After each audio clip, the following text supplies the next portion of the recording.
Some viewers may find the following video disturbing. Viewer discretion is advised.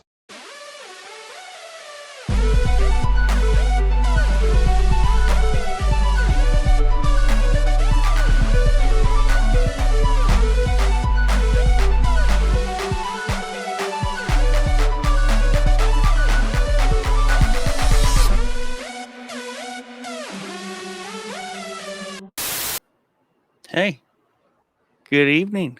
It's the Showboys podcast, and you got Chad and Nick here, and we are talking about the long-awaited my first watching of The Sopranos. Chad's probably seen it, I don't know how many times, but this is the first time I've watched it. I've somehow made it through, what is it, 20 years. What year that come out? 99? It's got every bit of 20 years. I think it's 99. Yeah, 07 so 20, and 25 years. Yeah. Without at all spoiling any of this show for me. And maybe that's a testament to Sopranos fans, because I grew up with a multitude of them. And so many references like make sense to me now. Like I always like, got and knew what they're from, but like I just watching this, I was like, oh my God, like so many of my friends like reference this show, so many things, or even other things. I don't know if it's just, no spoilers. Like Sopranos fans are just constantly in no spoiler mode because no one ever spoiled any of this show for me. Right. That's surprising, to be honest with you.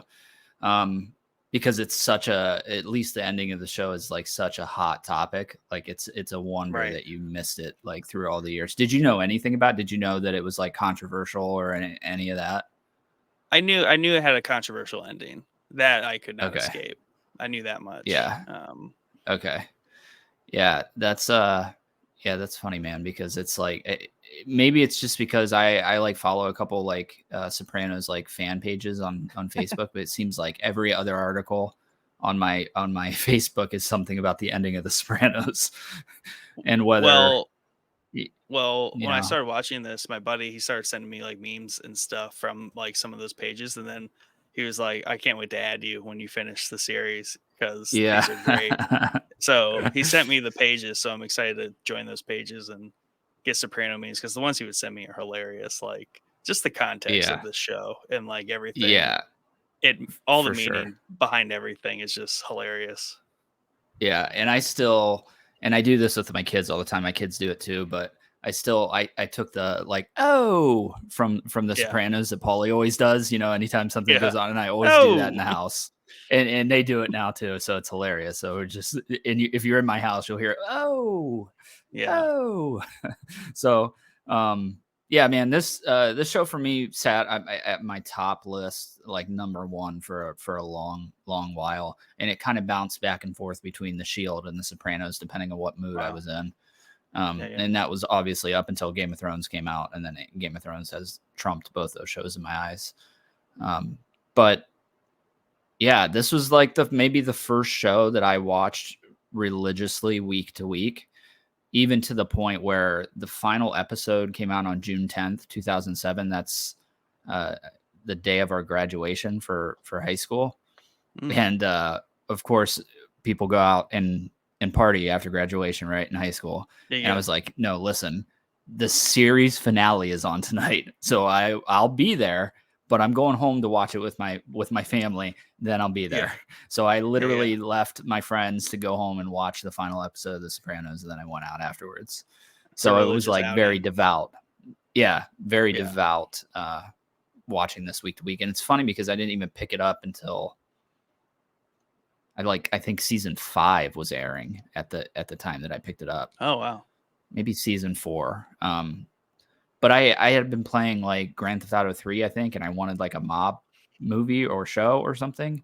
And I think I told this on the show before, I kept coming across The Sopranos, and I'm like, it sounds like a freaking musical about the mob. Like, I don't want to, like, why do I want to hear about Sopranos? Like, that sounds boring. So I ended up renting it from the library, season 3. Ironically, I wouldn't start with season 1. I started with season 3 for whatever reason. Might have been the only one they had. And hooked me pretty quickly. So I jumped Wow. on board. I think actually now I'm thinking about it, I think it was probably season 4 is when I started watching it live, because it was several years. But yeah, I mean, what are your thoughts? What You're are your just base thoughts here? well, your comment there about like it sounded like a musical about the mob or whatever. Yeah. One of the very last episodes, when the therapist is at dinner with all the other therapists, and her therapist reveals like who her client is, that she's her patient, and he's like, he says whatever, then he's like, he does like a soprano like note singing. And I thought Yeah, that was yeah. funny. And everyone was Yeah. like, what? Yeah. Um no, I mean, obviously, this show is incredibly good, incredibly engaging. Even though I guess some people say there are filler episodes, and I guess that is true because there are plot lines that come and go and kind of end too, and like wrap themselves up, and like they don't matter again. It might get Yeah. referenced later, but I mean, everything's incredibly entertaining, and just every character is so So good, dude. iconic Yeah. to, Yeah, to it some really is. degree, That's the where best way to put it. Yeah. like they all carry a certain bravado about each of them that is, and that's one of the fun things was, who's your favorite from season to season, or who kind of falls in out of favor, and who are you mimicking more. Take Yeah. whether it's Paulie or Syl, right, or Tony himself. There's so many quotable, or even, it's not just quotes, it's like you said, the like Yeah. Yeah. It's just phrases, small things like that. noises, Yeah. Yeah. characteristics, the chin flip, or the Yeah. Pointing with the um two fingers. yeah, Yeah. the There's two, so much, dude. Yeah. so much. Yeah, my one friend like basically has modeled like so much of his behavior after Yeah. Yeah. all these It's characters. Yeah, it's funny because Yeah. I was literally gonna throw a track because I have like a ton of tracksuits. I was gonna throw like Guinea tee on, tracksuit, chain. I have a chain that I Yeah. wear every day. So I used to like exclusively wear tracksuits. And then I just got to the point where I like got sick of the zipper, so I upgraded to a hoodie. But yeah, I was gonna throw it on and come in character. Yeah, I don't want to say that it molded anything about me. I grew up in a Italian American family, so a lot of the stuff is very familiar. Obviously, not the mob stuff is familiar. All the background Italian American stuff in the series is very familiar. But Yeah, yeah, I because not wouldn't all say that Italians are in molded. the mob, right? I Right, liked how right, that yeah, was a part of the show. yeah, yeah, yeah. That would yeah. Who was that? That was like It was like season 2 or 3. Carmela was going through some of that. Obviously, the therapists talk about that a lot because she's an Italian right, American, and her, was it her ex-husband or like her father or something, was like part of like a Italian American like preservation like society or something. There was all yeah, those little sub right, themes that were going on. yeah, yeah. It's I think where the Soprano shines to me, where it's even though it's an HBO series, like I don't know, dude. The acting's just on point, even though it started in '99, and a lot of those shows still had, in my eyes, like finicky acting. You know what I Hmm. mean? Like the acting was not what it is today. And The Sopranos might fall victim to that in the first season, maybe a little bit. And I Yeah, think that's more. I don't think that's a sign of the times that it was filmed. I think it's more of they're like trying to figure out their accents and what they want the character to be in that first season.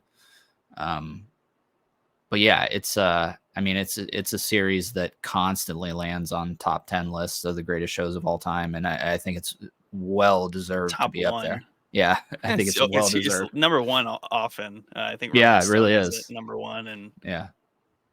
um, but yeah, I definitely appreciate lining this up with like I finished it today. I watched the finale all but 12 hours ago this morning. So I had all day to kind of like think about it, text some people about it. Um, but yeah, pretty wild. And obviously the last season is so different. But each Yeah. season is a little different. That's what I like about it too. Hmm. As it evolves. Yeah, it's You're right on that. A lot and I don't know if that's just like production values going up or what that is, but you can really track the differences between the seasons. You know what I mean? Even with the story, so it's not even really production value. I guess it might No, be they hired better writers or something. there is that, but I Yeah. mean, thematically, and that's the other cool thing is like this also, Mr. Robot clearly has a lot of reference to the Sopranos, whether it's the exact like barn, like it's not the exact, but they have the barn painting in the psychiatrist's office, like in the Yeah. first season. I'm like, holy crap, like Yeah. that's what that reference is. Right. So if that meant anything in Mr. Robot, it was purely just a reference to Sopranos. Yeah, Um, absolutely. but I like that it isn't a consistent like drama. And that's actually what drives me away from like television shows, right? So Yeah. like people have tried to get me to watch like we've tried to watch Manifest like a Yeah. couple times now, and I'm Yeah. just like it's too television like tropey. Right. Whereas like this, it has like a very nice thread narrative through it, but sometimes it completely just jumps off of it for a little Yeah. bit and it has a thematic episode where they do something cool. Like Yeah. that's the other fun thing. Like the show also steps off into like the not supernatural, but like talks about death and like Tony is like legit dead for a while and he is in like Deathland, whatever you want to call Yeah. that, living a different life. And Right. the surrealness that it touches on is pretty incredible. Yeah, it's interesting that's all sprinkled in there, and there's a lot of it really when you look back at it and see Hmm. all the supernatural stuff that's going on in there. Whether it's one of my my Like when Pussy, favorite, like yeah, that was early and so much of that was a really big like trippy thing for Tony for a long time was dealing with killing Pussy. yeah, yeah, and it bums me out, man, because I really liked him a lot, and he doesn't stick around very long. I mean, I Right. think he dies at the end of season 2, right? But yeah, great character. And that dude is just like the iconic, whatever that actor's name is. He's like the iconic mob actor. He's like in what seems like every mob thing that you watch. He's somewhere Yeah. in there, whether he's a background character or a main character. And there's a lot of them are like that throughout the series. Like these are all big. I don't want to say big name mob actors, but like majority of them only exclusively act in mob movies. You know what I Yeah. mean? Yeah. Yeah. So, and rightfully, like Paulie's actor Tony Cicero, I think his name is. Hmm. He like grew up as a mobster, like through Right. the one of the most violent times for the New York mob in the 70s. So he's like a legit from the streets mobster, and he's acting and playing the role here, which I think is really, really cool. That's just the level of commitment that HBO is dedicated to because like The Wire, a lot of the like street criminals in The Wire. Have you seen The Wire? No, I am I not. recommend it. I mean, I recommend that like you would recommend Sopranos. Probably that show is excellent, but they have actual it's in Philadelphia. Is it Baltimore? Yeah, It's Baltimore. But Baltimore, yeah, yeah, like in the later seasons when they get into different gangs, like there are several actors that are legit from like the streets that they just like yeah, almost plucked off the streets and we're like, just for either their background or something, but they got them roles in there because they didn't have to act like that's what they were. yeah, yeah. I mean, I wouldn't, when you bring up The Wire, the constant thing that gets compared, everything that I look at to The Wire is The Shield. The Shield's in the same talking as The Wire. If I look up like shows similar to The Shield, The Wire always pops up. I tried to watch the first season, and it's got that like Same early thing. It's 90s hard. thing going on. Yeah, it's hard to get through that first season, and I have tried multiple times. And The Shield, like really any show that we watch, dude, it's hard to get through the first season. You have to just kind of Yeah. barrel through it. There's very few shows where the first season is like Game of amazing. Thrones. Mr. Robot, I think, is fantastic. Game of Thrones, prime example, I think is fantastic. House of the Dragon, obviously, we know that with that one, that one ruled that first season. Yeah. But yeah, if you like this show, man, you should really consider watching The Shield. It's a totally different. You're not going to be like going to the same ballpark because it's about crooked LA cops. So it's like it's literally the other side of the country on the other side of the law. Yeah. But yeah, it's every bit of. It doesn't have the kind of fantastical things The Sopranos has going on. Yeah. But just a great freaking story, dude, with awesome twists, shocking deaths. It's really, What's really that good. on? You should Hulu. Hulu? And Okay. luckily, a couple years ago, they went back and made it 4K because the way that it's filmed, it came out in like, early 2000s. I think it ended in like '08, so it was kind of around the same time as this. But the way that it was filmed, it's like almost impossible to go back and watch it, the original copy of the series, because it's Yeah. just so different. It's hard to explain. But Yeah. they went back and like up-resed everything, so it's actually tolerable to watch. But it's the same. Like anytime I recommend The Sopranos to somebody, they love it. It's the same with The Shield. Anytime somebody watches The Shield, it's automatic. They can't stop talking about it, can't put it down, type of deal. Yeah. But I want to talk. I don't know when you want to get into the ending because I want this as fresh as possible, and I really am itching to hear like your thoughts just generally. Do we want to go through all the seasons first? Do you want to start at the ending? Where do you want to go?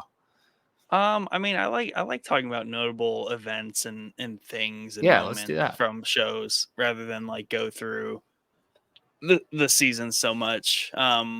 And we talked about the first couple seasons in a high passing on previous episodes. I don't know. The first season has like a really kind of like, even though it has issues, but like has a very like grounded feel to it because it is the Right. first season, much like Game of Thrones Yeah. first season. Um, but really, like a lot of the deaths, like are, and it isn't riddled with deaths. It does have a lot of death in it, but like notable deaths, like are well either deserved or like really built up, and then they happen, Right. which Yeah. is nice.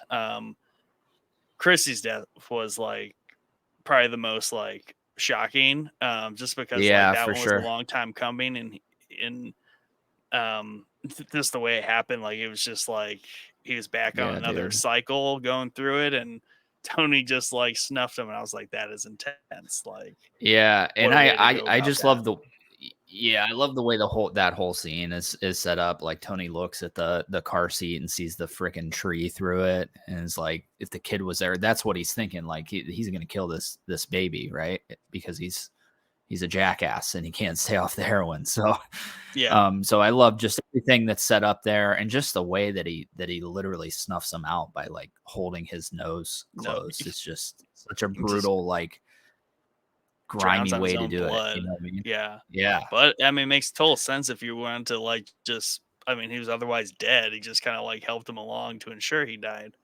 Yeah. But also the way that like played out too, like it was a relief to him. And in hindsight, I was like, oh yeah, I guess Chrissy was kind of just like a constant like pain in the ass for Tony, even He though was. Yeah. like you don't think about that like through it because you just think he's just another character and all this stuff. But like he causes a lot of problems through like the He entire does. series. Yeah. Yeah, he really does. Chris is one of my favorite characters. I love his entire arc. I think Oh it's yeah, it's beautifully crafted. But yeah, you're right. He does cause a lot of problems, and a lot of that is around his drug addiction, right? I mean, that's the mm-hmm. play that's around Yeah, majority of the issues that he's causing.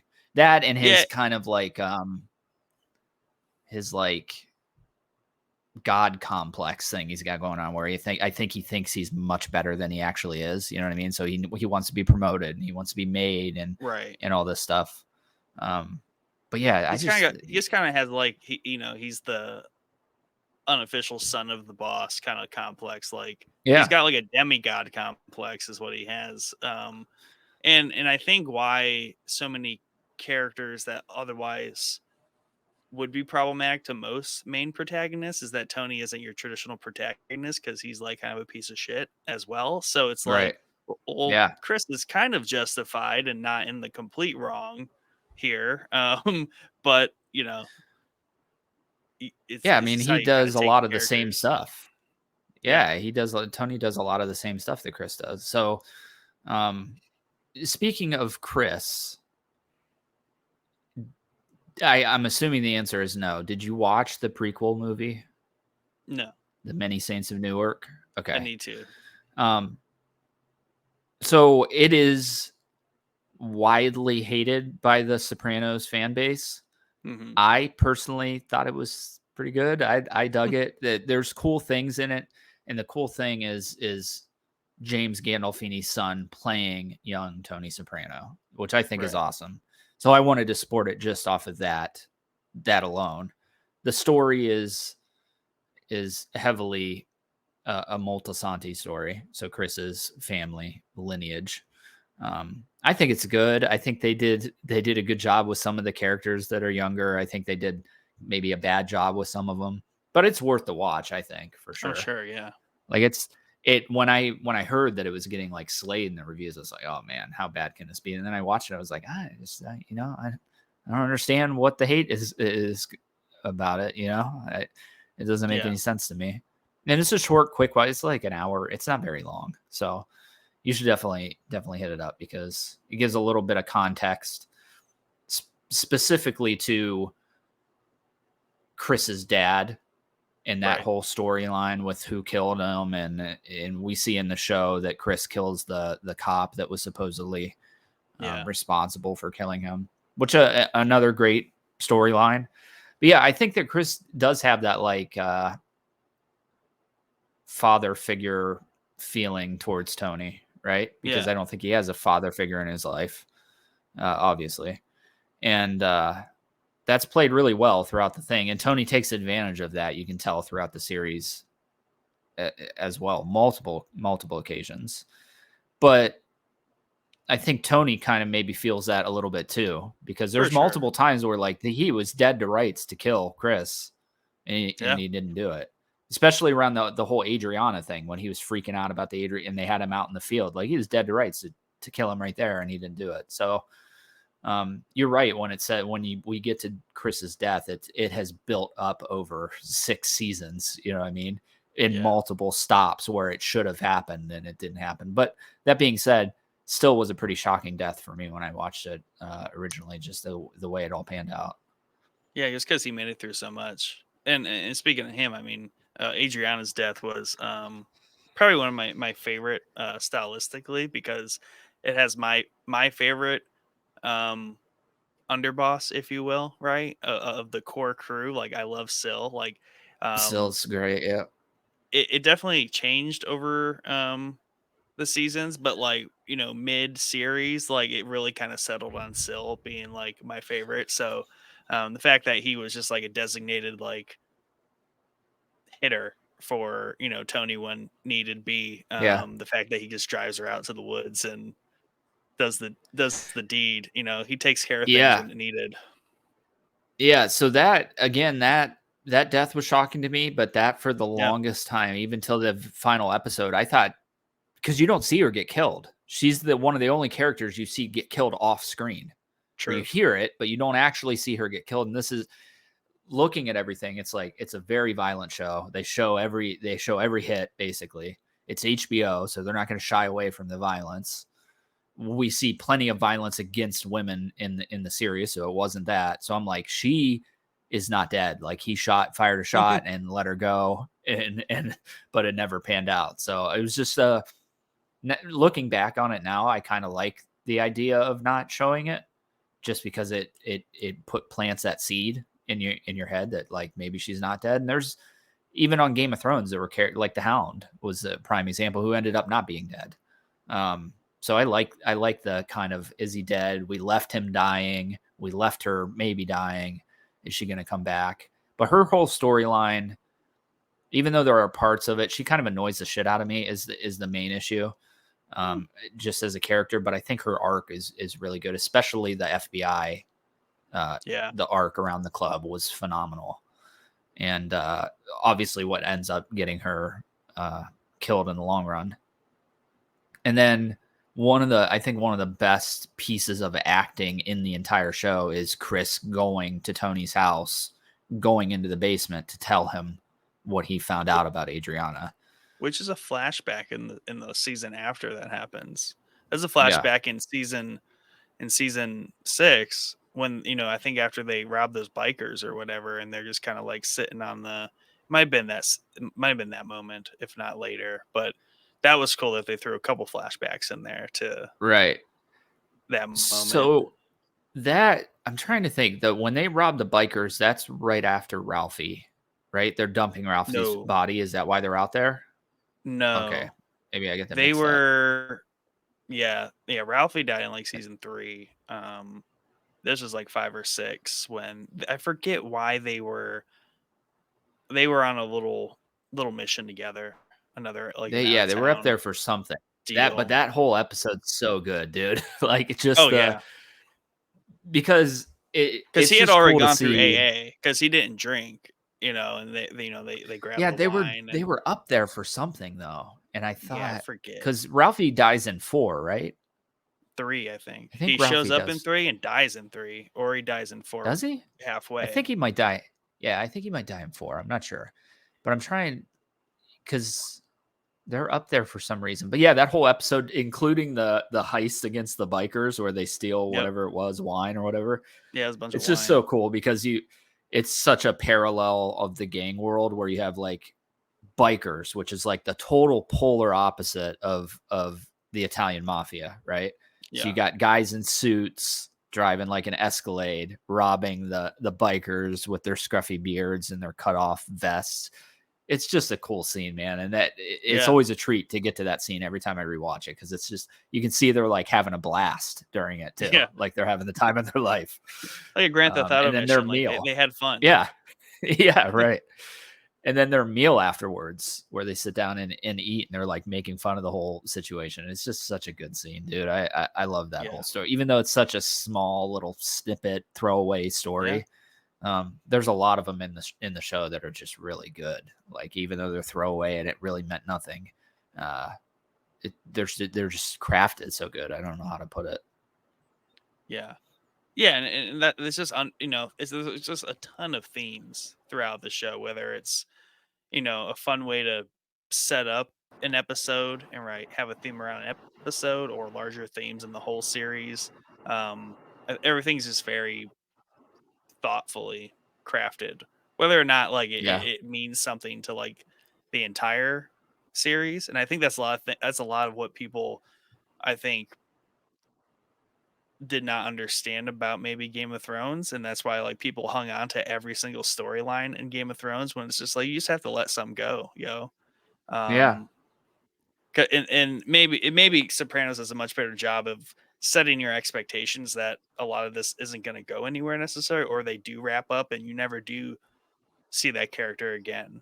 Um, Whereas like Game of Thrones kind of leaves a lot right. of open threads, I guess, that people expect to be wrapped up. But Sopranos does it too. Like they Yeah, I spend think time on every stuff show that that. you never see again. Yeah, Yeah. yeah.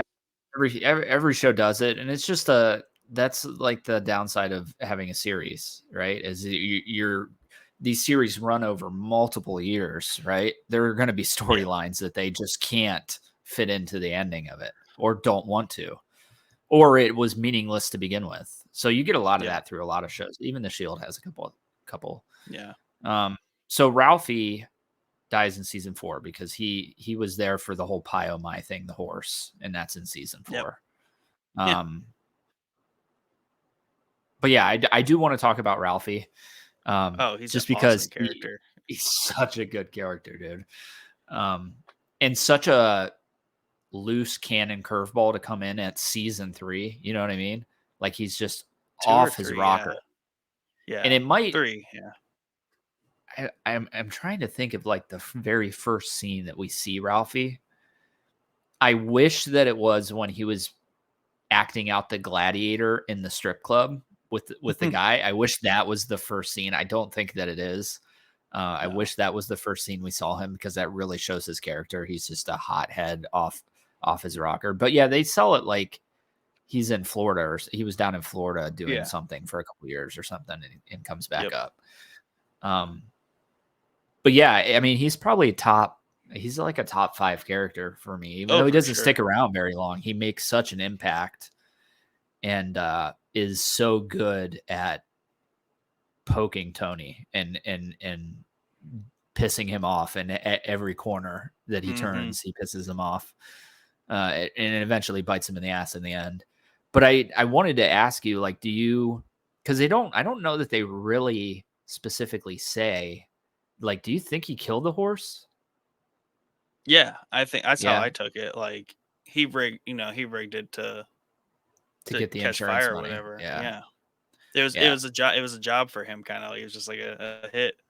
right. Um, Plus there's so many layers to him and Tony's relationship because you know whether they were actively out to get each other, especially Ralphie trying to undermine Tony versus like Tony gives him a little bit and like does promote him, and then like he's kind of reluctantly though happily under his thumb to the point where like then he gets with his sister. Yeah, So yeah. like there's just so much baked in, and part of this too is it's not like it's not like, I guess I don't know if that's just the way modern society is, like how people interact with each other, but growing up, I mean, like all the people I grew up with, like we operated very similar to this in the fact that like you bust each other's balls, and like Oh, yeah. people like there are times like we are absolutely shitty to each other like all the Yeah, time. yeah, Like that's just like the general underlying nature of our relationship. But like that doesn't like mean we're not friends, or that doesn't mean we're not going to hang out. It right. doesn't unravel like some basic structure of things. It's just like how it is. So Yeah, like that's what I yeah, appreciate a lot about this, is because like I'm like, well, yeah, like that's your crew. Like you have your crew, and you can't really do too much about it other than like kill them. right. Yeah, right. Yeah, it's, I like, looking at it, like, I don't even know when he shows up in season 3. He might only It's be there for really a season worth of episodes, right? Yeah, he shows up, I think, pretty early, but like he is kind of a background. Like he starts showing up in the like team meetings, if you will, right? And like he slowly has more and more dialogue, and then I think he's really kind of becoming a force, right around like mid 3, where he kills the stripper, Yes. and Yeah. that's where like he is clearly like a very key character here, because like that sets Tony off really far. Right. Yeah.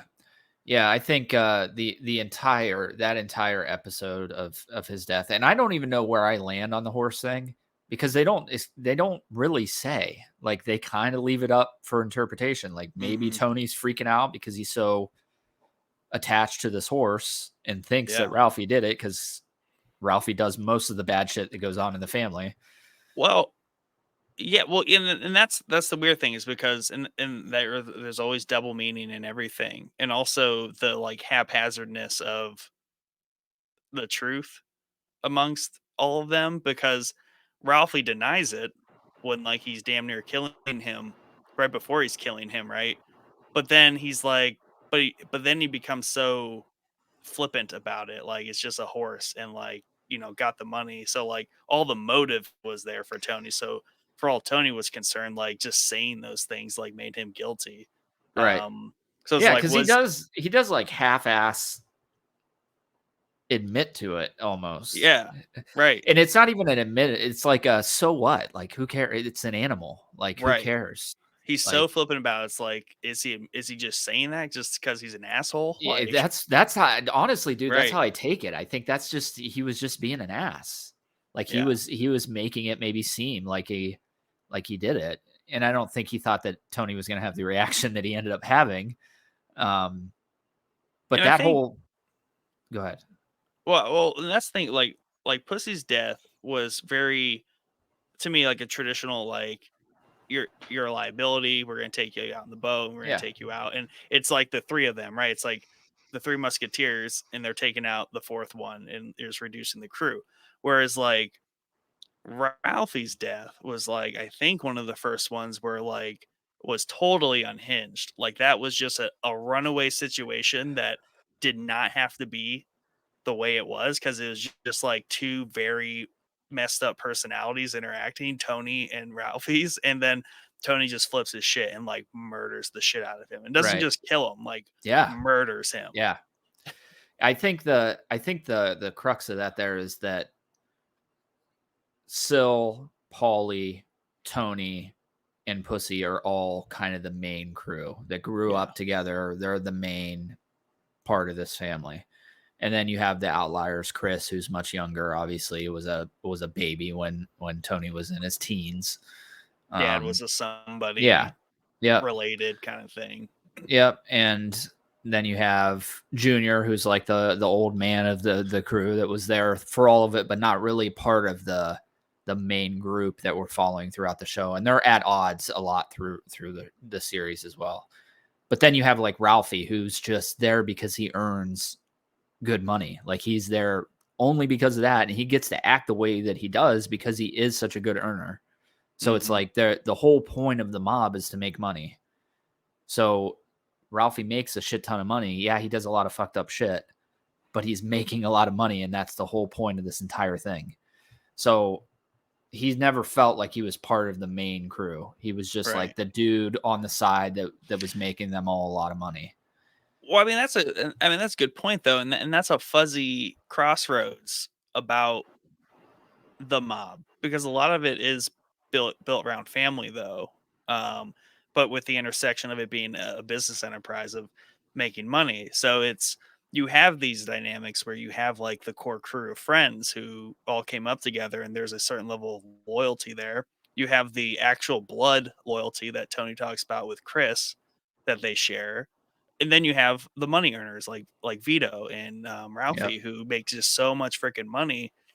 They're just kind of in. Right. But the problem though is they don't overlap with the blood. And they try to make that better by marrying into the families and doing things like that. So yeah, like that's the whole point of the mob, but there's all these other layers that don't mesh well with it. It's like kind of marrying, you don't talk about politics at work, right? It's Right. that whole situation. Yeah. Whereas like you don't, I guess, do business within the family, but that's the entire structure of most of the mob. So Yeah, that's exactly it. That's exactly it. And there's a lot, like, even if you go look at like real mob stories, like, yeah, there's a lot of like crews that grew up together, but they all ended up killing each other in the end. You know what I mean? So it wasn't like a brother, like they make it seem like it's a family and it's a brotherhood and all that stuff, but they're all shooting each other in the back of the head at the end of the day. And right, typically the dude that got shot in the back of the head, his best friend is the one that did it. Right. right. So, um, yeah, I think that's why I really liked the way they did Killing Pussy, because they were all there. They sat down, they had like a drink, like he knew it was coming, and that was just a very impactful way of doing it. Showing, like you said, this is a perfect way to describe it. The four musketeers, and they're taking out one of the four musketeers, right? Yeah, we're down to 3 now. Down to 3. And it's like completely, and that was one of the few that was a completely, um, everyone was in agreement, right? It was Yeah. everyone voted the same way on that one, reluctantly, but they still voted and agreed that way. Whereas as the seasons go on, like every death becomes more and more off the books. Yeah. And that's a huge tension point, just like with, there's I forget, maybe season 5. There's a lot of the just like inner, is Tony a good fit here? Like, do we trust Tony? Like, where does his loyalties lie? Like, they're questioning all that. Well, I think, yeah, the thing about Tony, especially around the Ralphie thing, is that it seems odd when you're watching it that he wants to try and hide the fact that he's dead. He wants to try to hide the fact that he killed him. But when you look at the whole story, Ralphie was kind of tied in with the New York family, right? And the New York family, even though it's separate from even in real life, they have very strict rules in New York. Like you can't kill a made guy in the New York mob without getting the commission to say that it's okay to kill him. And if you do that, you're going to end up dead too, probably. So I think that's probably why he was trying to hide that, because it seems weird, because you're the boss. Like, just say, hey, I killed him. It was my decision. I'm the boss. Like he says in multiple scenes throughout the series, he lands on the boss excuse a lot. Right. But I think that was maybe that was like, I think that was like in season 5 after Ralphie dies, where there is that mystery for a while. It's like, where is Ralphie, right? And they were starting to wonder if Tony did do it, and that's where it causes problems because is the boss just gonna whack me next because I did something he didn't like? Because really, what it came down to, like it was over the horse, right? It wasn't Right. over. It obviously it was over a lot of things, like anything with Tony, because Tony doesn't let anything go. Yeah. But it was the pin that got pulled was the horse dying, and that was the death, Yeah. or the reason for murder. So it's like the boss can't also just kill his captains, Right. especially like you said, Uh, he was somewhat connected and made in the New York side of things. Yeah. Yeah. I think, and I don't know that even if he wasn't, that killing him over what he did would even be a justifiable thing. Right. You know what I mean? Like he killed a Yeah. horse and got money for it. And to go back to the mob thing, it's all about money, right? Mm-hmm. And the horse did seem like, and Ralphie even says it when he's arguing with it, like the horse was like hemorrhaging money, like for Yeah. the family. It was spending more money than it was bringing in, right? But yeah, I like the whole storyline, and then the episode of Ralphie's death is just phenomenal, start to finish, from the death to them dumping and Burying cutting up the body and everything that goes on there. And he's got I'm trying to think. So Mike Imperioli, who plays Christopher, has a story about, I think it's Ralphie's body they're dumping. Do they put him in a bag and dump him over a cliff? I think it's Ralphie. I could be wrong.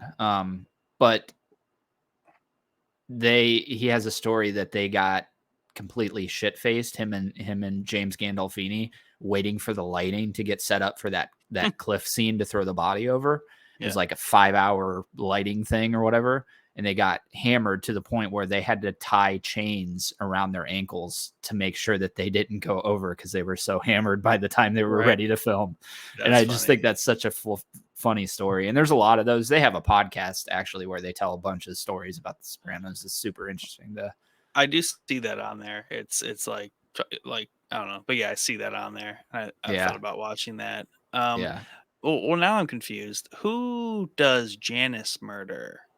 So Janice murders Richie April. That's right. Who was the so the Jersey family was originally ran by Jackie. Well, not originally, but before Tony, it was Jackie April, and that's like his brother, I think.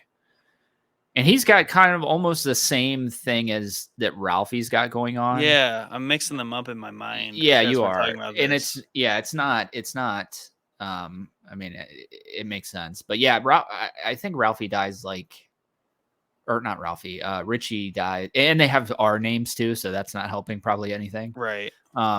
He dies in season 3, maybe. Right. But yeah, he's a good character. I liked Richie a lot.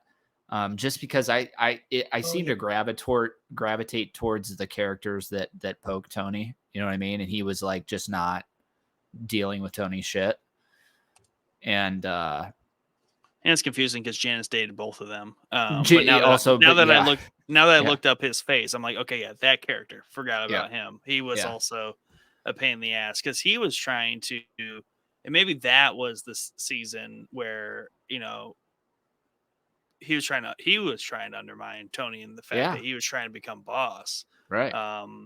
But that's no help from Janice, who is also a pain in the ass throughout the whole thing. Right.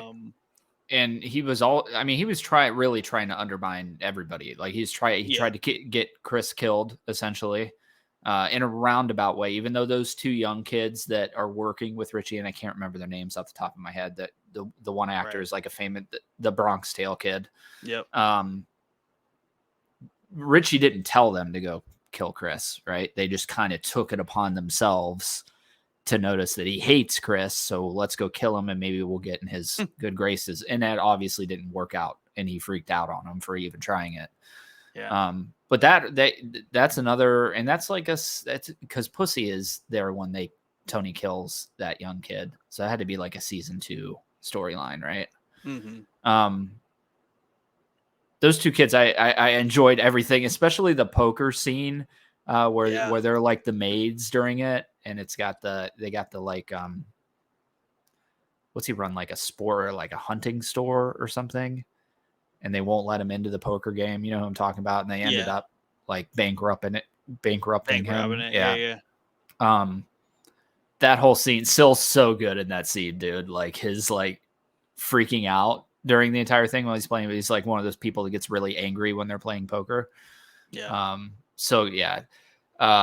And that's when Chrissy first started getting like kind of made, or he was made, and he started wearing the suits. So he was taking himself very seriously. Right.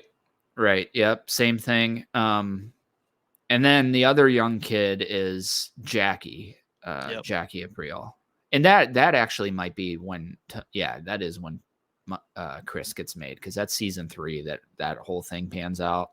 But so Jackie is obviously Jackie, who I was talking about earlier. That's his son. Yeah. And then Richie is his uncle. Yep.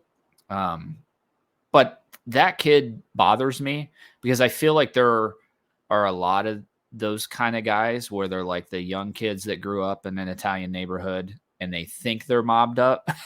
Yeah. Or they either want to be mobbed up or think they're mobbed up and they're not. And they kind of go over bounds with it.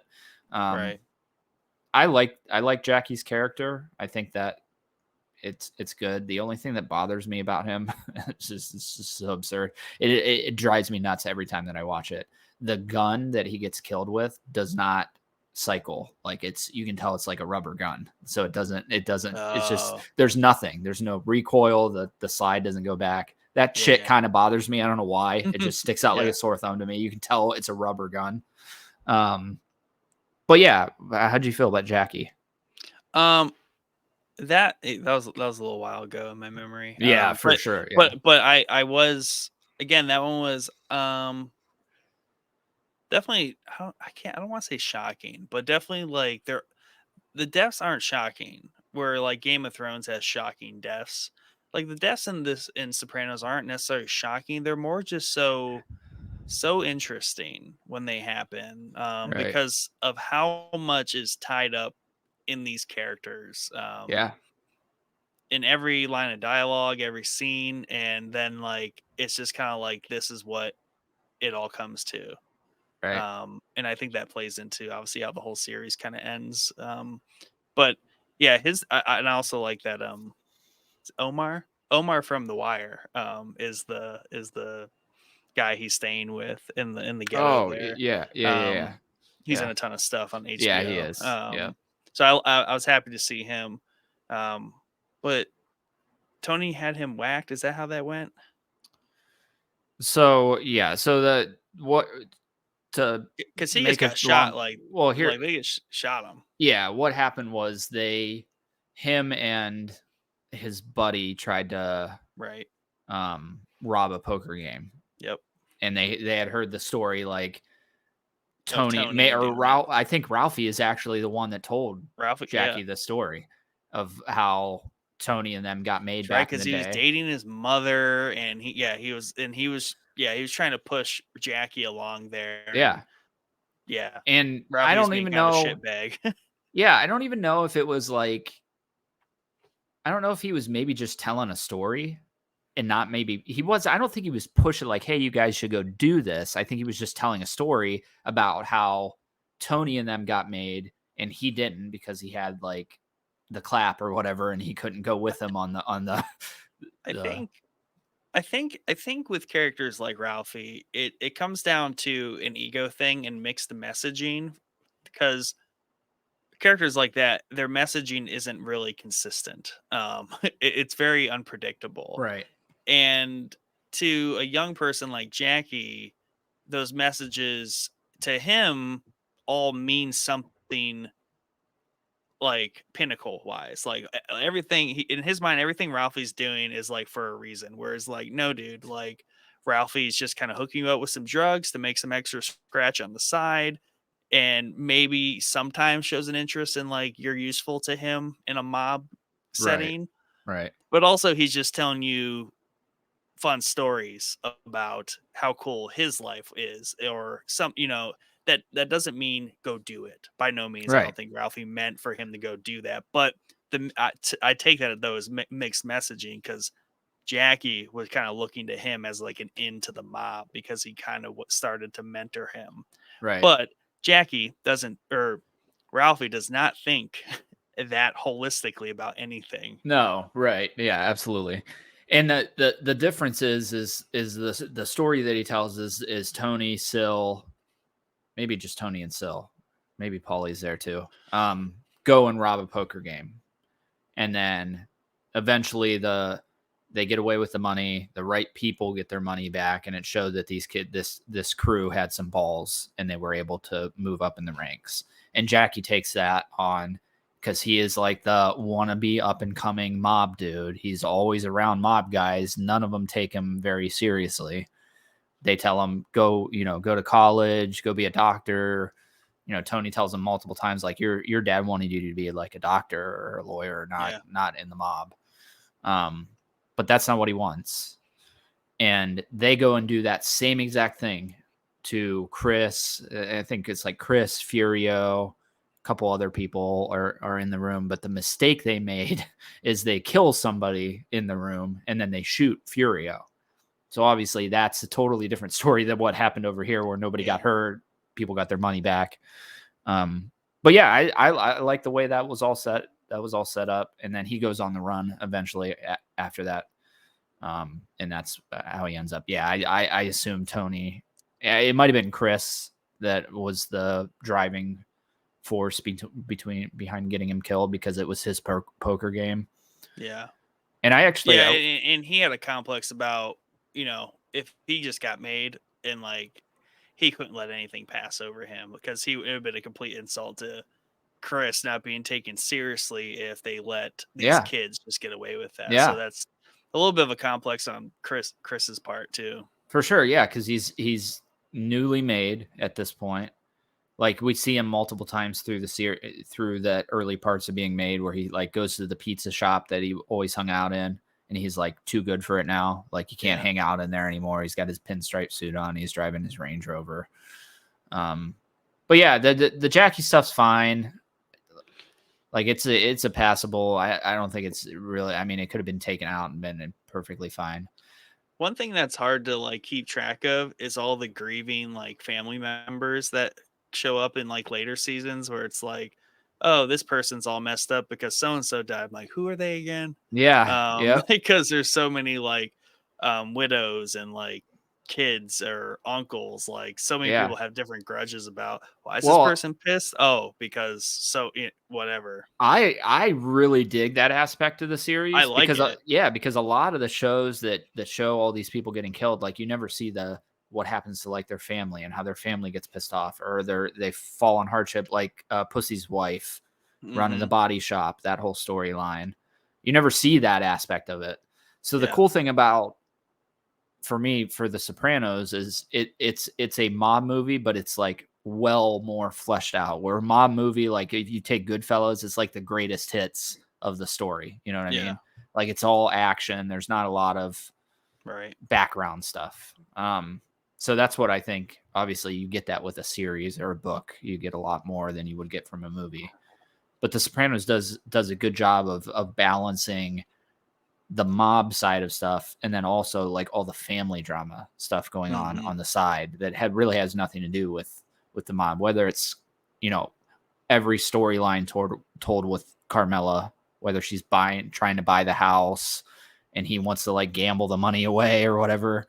All those storylines it just fleshes out the story so much deeper, you know what I mean? And really it adds a lot to the characters.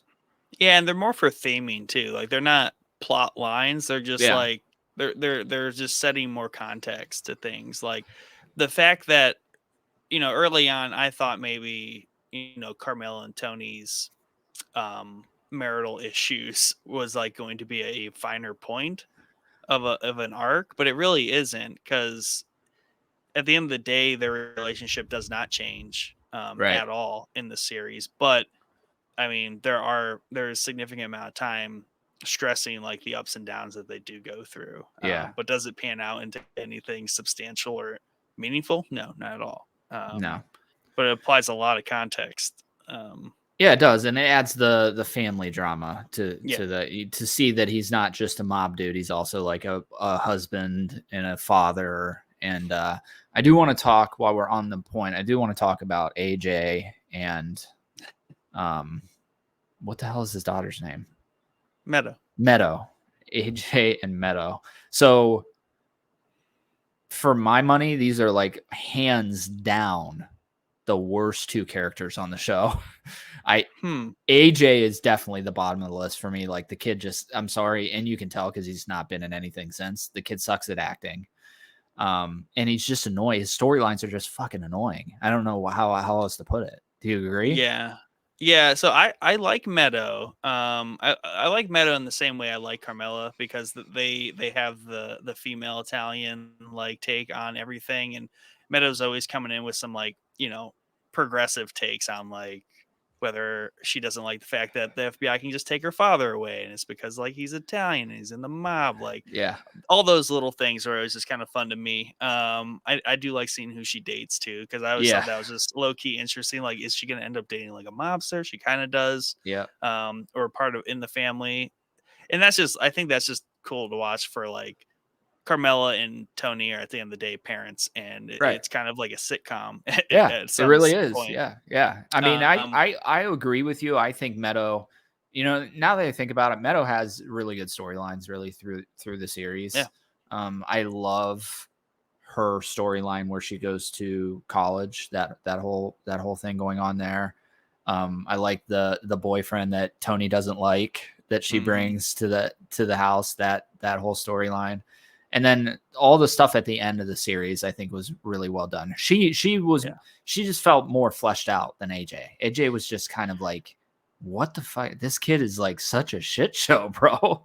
Yeah, and AJ was always just like kind of like background. Like I just knew like he was unimportant, and Right. then like he starts to kind of like have hints of importance, and then they just like kind of really fizzle out. And then all the way toward the end, it was really just like at that point, I accept them. Like it's just kind of cool to see how shitty AJ is, Yeah. whether it's like he's just like a complete dumbass. And though I think he represents like some people that are just like that.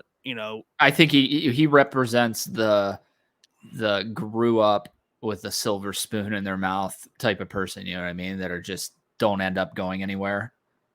Yeah, and as much as like he's just kind of like a pain in the ass of a character, the way they wrapped up him as a character in the last episode, like they get him the job or Yeah. whatever, and he's just like he's like, yep, no more SUV, but he's whipping like the Beamer, Yep. and just Yep. driving like a douchebag, and it's just like it's so superficial and like that, like you said, he just grew up with a silver spoon. You do the slightest to inconvenience his life, it's all down the tube. Or you do the slightest thing to be like, here, silver spoon again. Everything's fine again. And I thought that Right. was just, I don't know if it's ironic or just like, I was like, that's a fine wrap up to his shitty character. It's just like, okay, he isn't like just depressed forever. He just needs attention and Yeah, like given that's stuff. it. Yeah, that's it. And he does have some snippets of stories that I enjoyed. I really enjoyed, even though it's a total throwaway story. His girlfriend that he has that's like super rich, and they go, and it's Oh, yeah. actually the Riddler. I don't know if you noticed, the friend that's with them is who played the Riddler in the Batman. Oh, Whatever his name is, I can't remember off the top of my head, but if you go back and watch it, it's plain as day.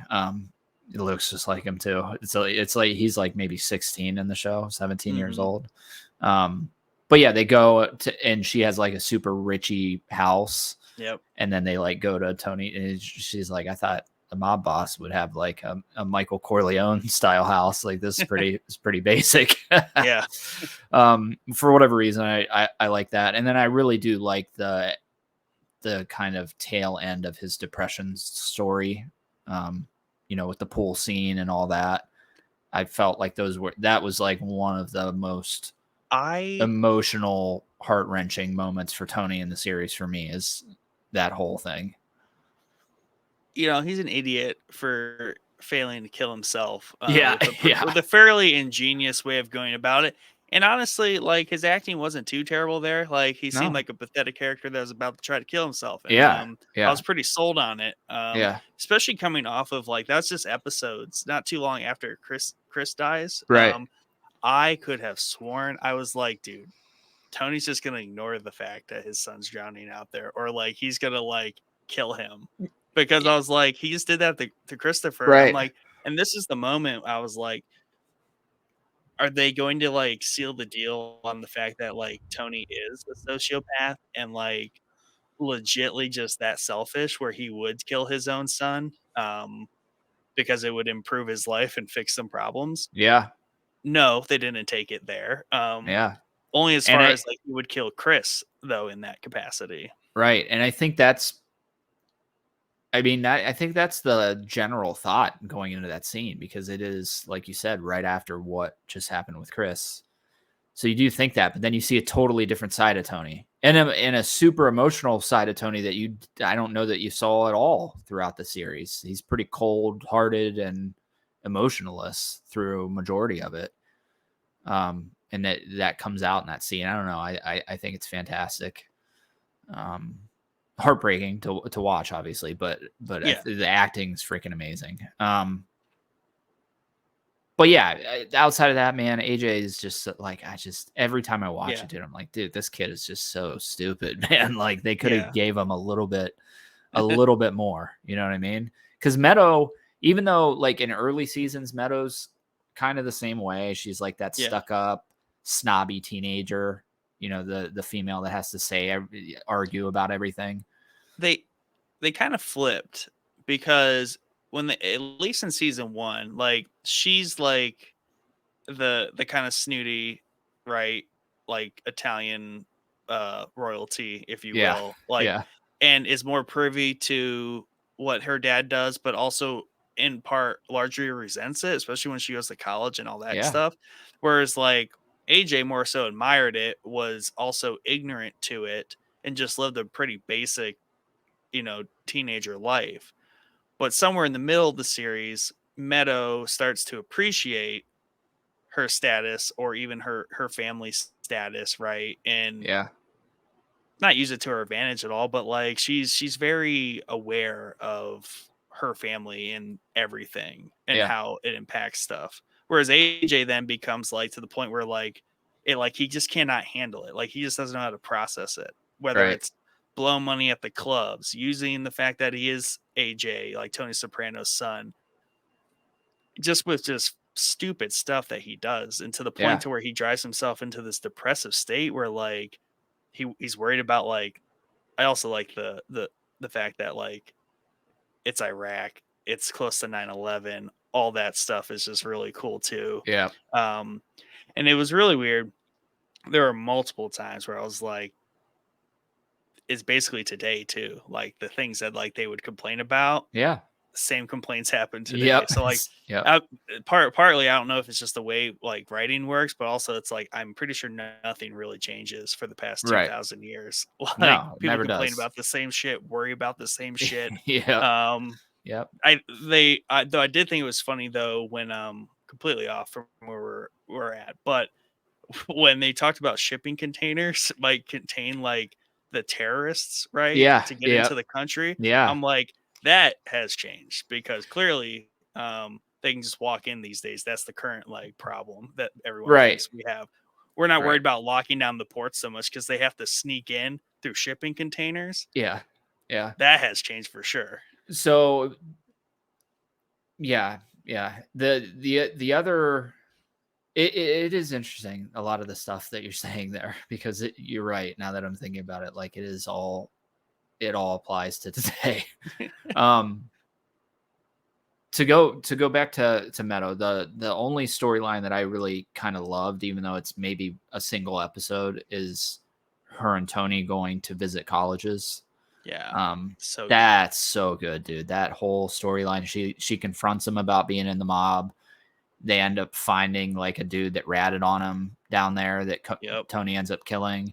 That whole thing was perfectly done. But yeah, I mean, for the most part, it just adds, those two characters just add the family drama. You know what I mean? Yeah. Which is needed, and I enjoy the family drama. It's just AJ just didn't feel like he progressed it at all really through the series. He's that dumb little fat dude that starts at the beginning of the series, and he just gets a little bit skinnier, and he's still really stupid. Has That's like how. a dirty goatee, and it's Yeah, just like greasy and gross. yeah, No offense to right.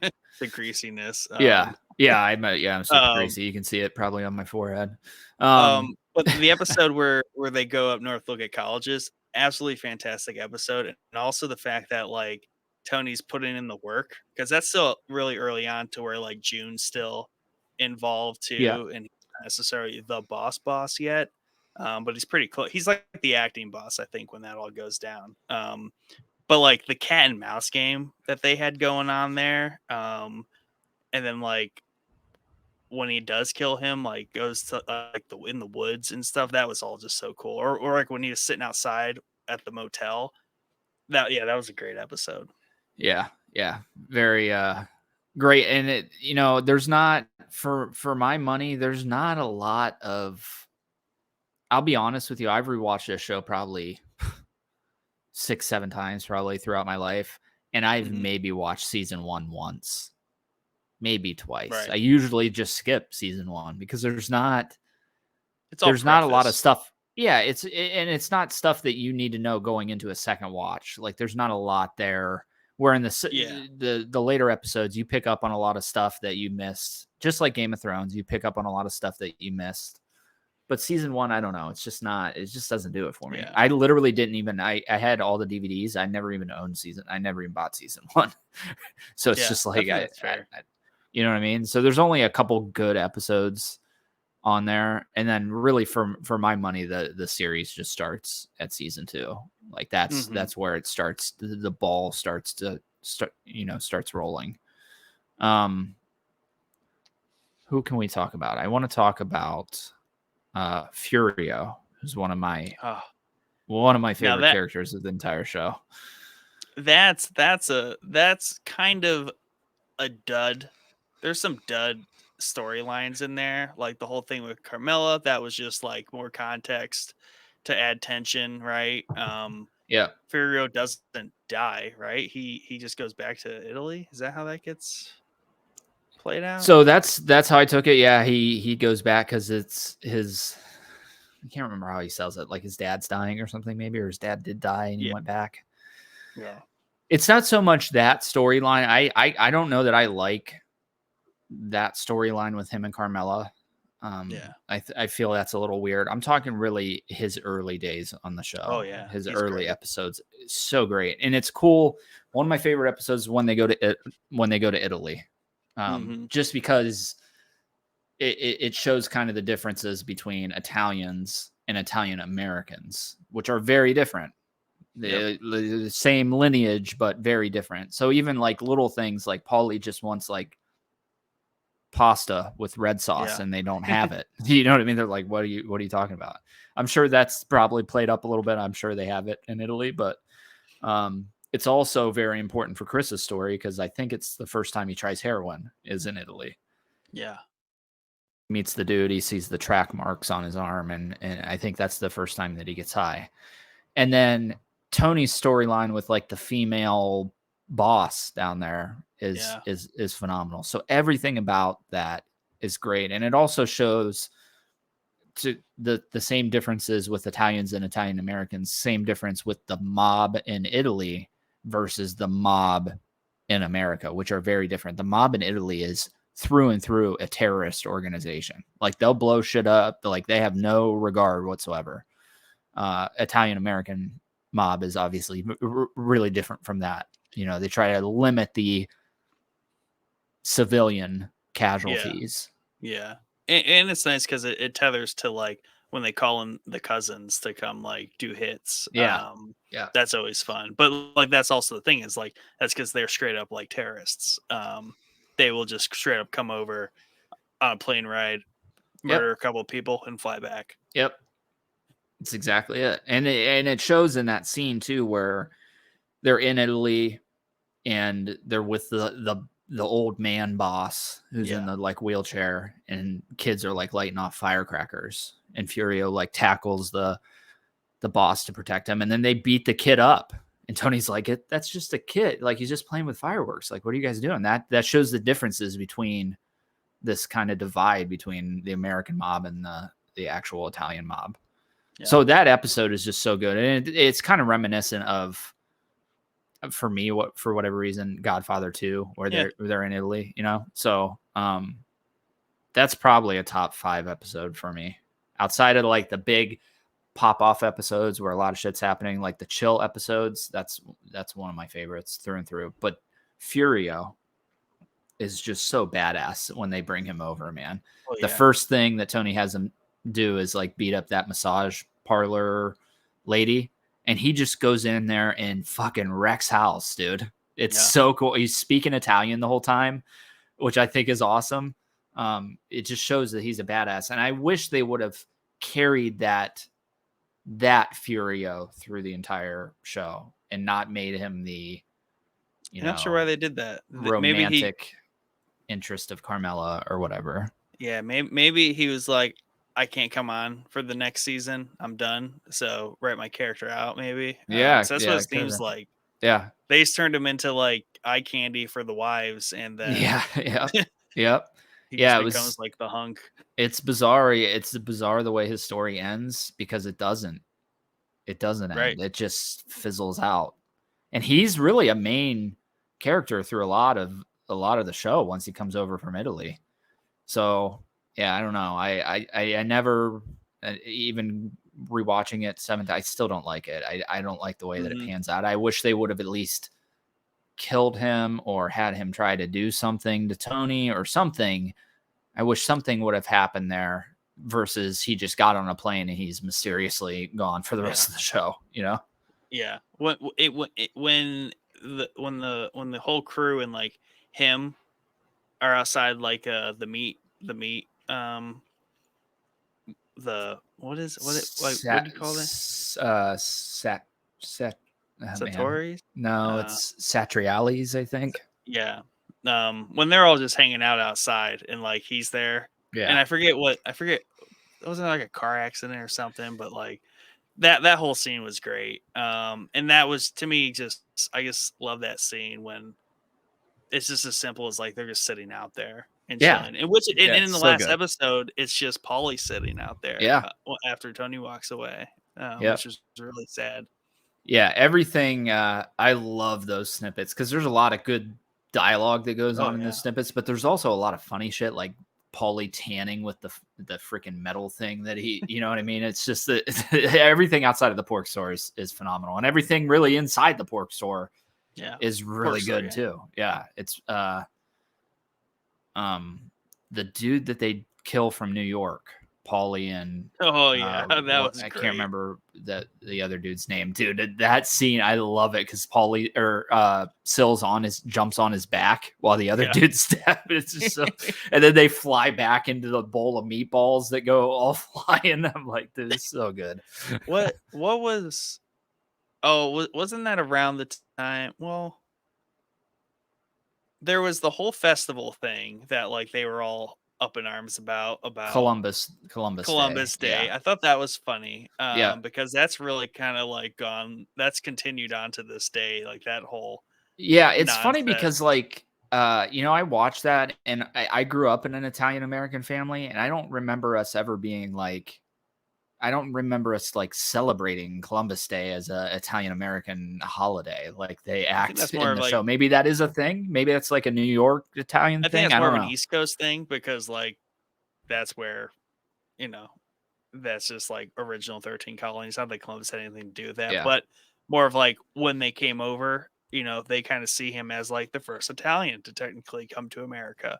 When they all came over into New York, maybe that's why, because he's the most notable Italian to have been to America before them.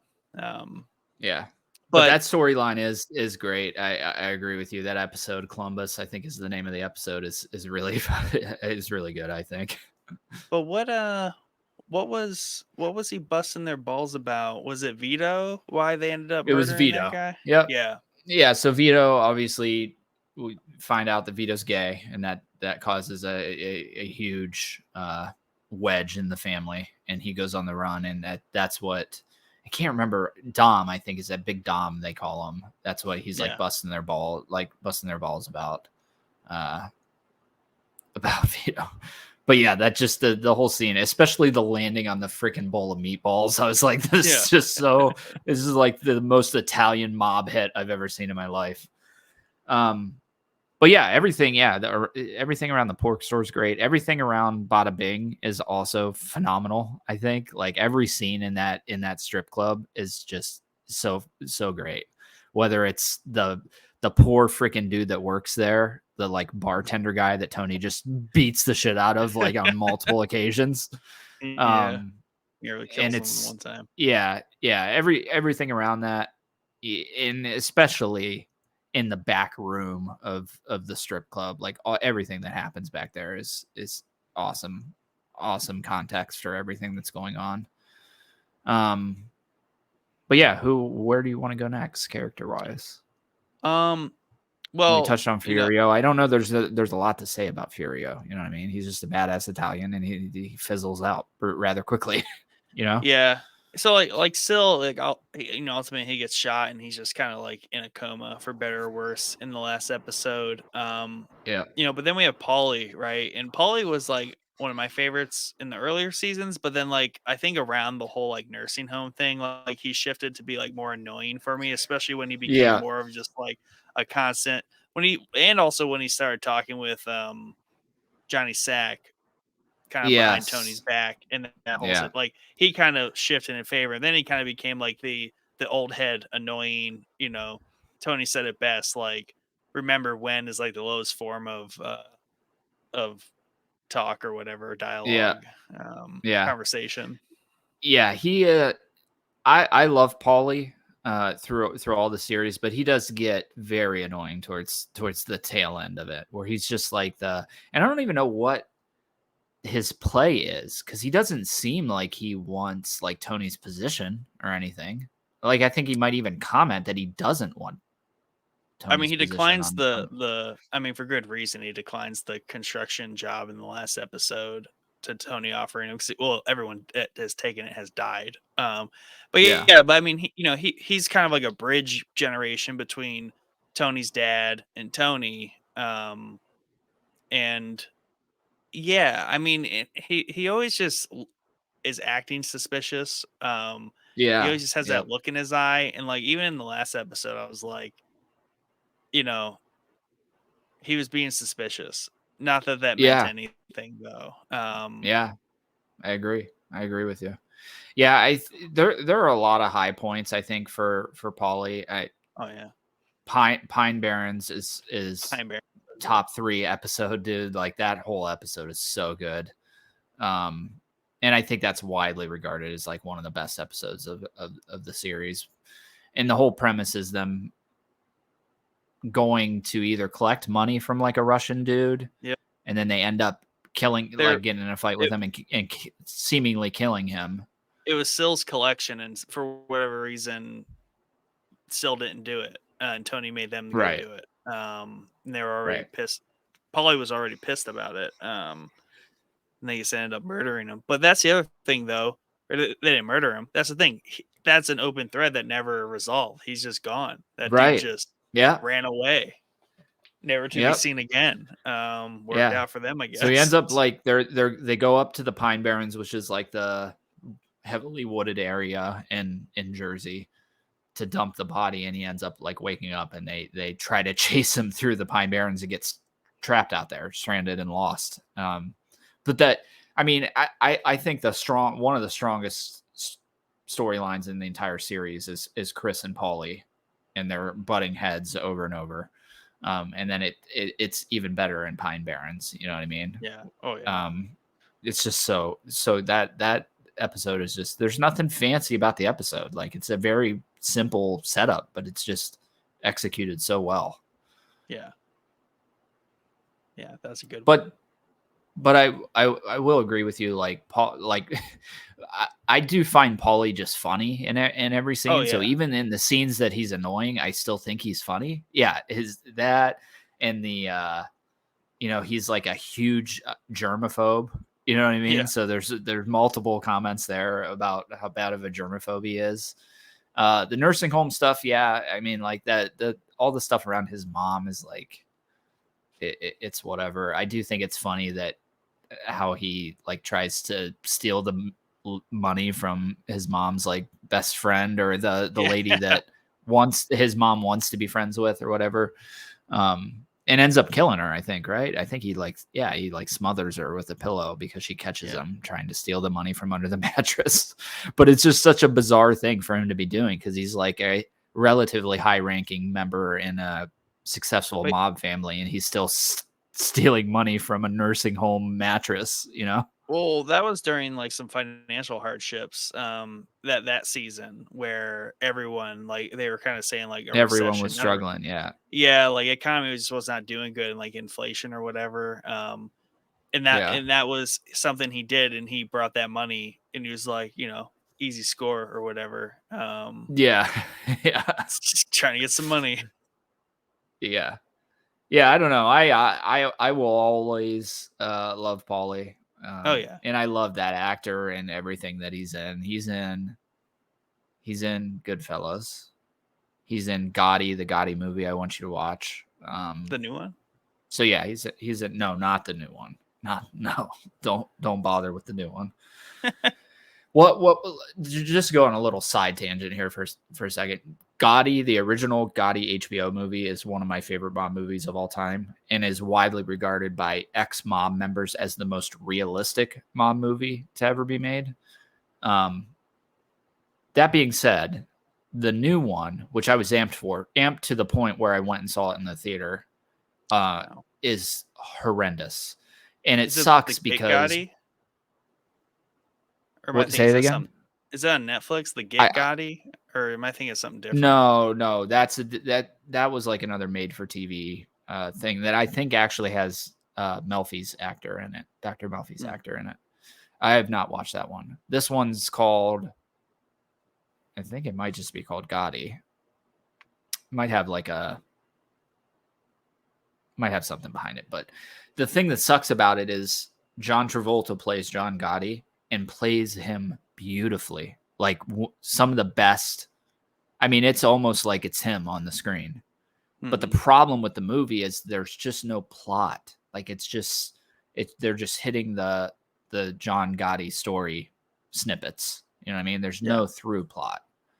So it sucks because I think that John Travolta plays maybe a better Gotti than the original actor in the HBO one.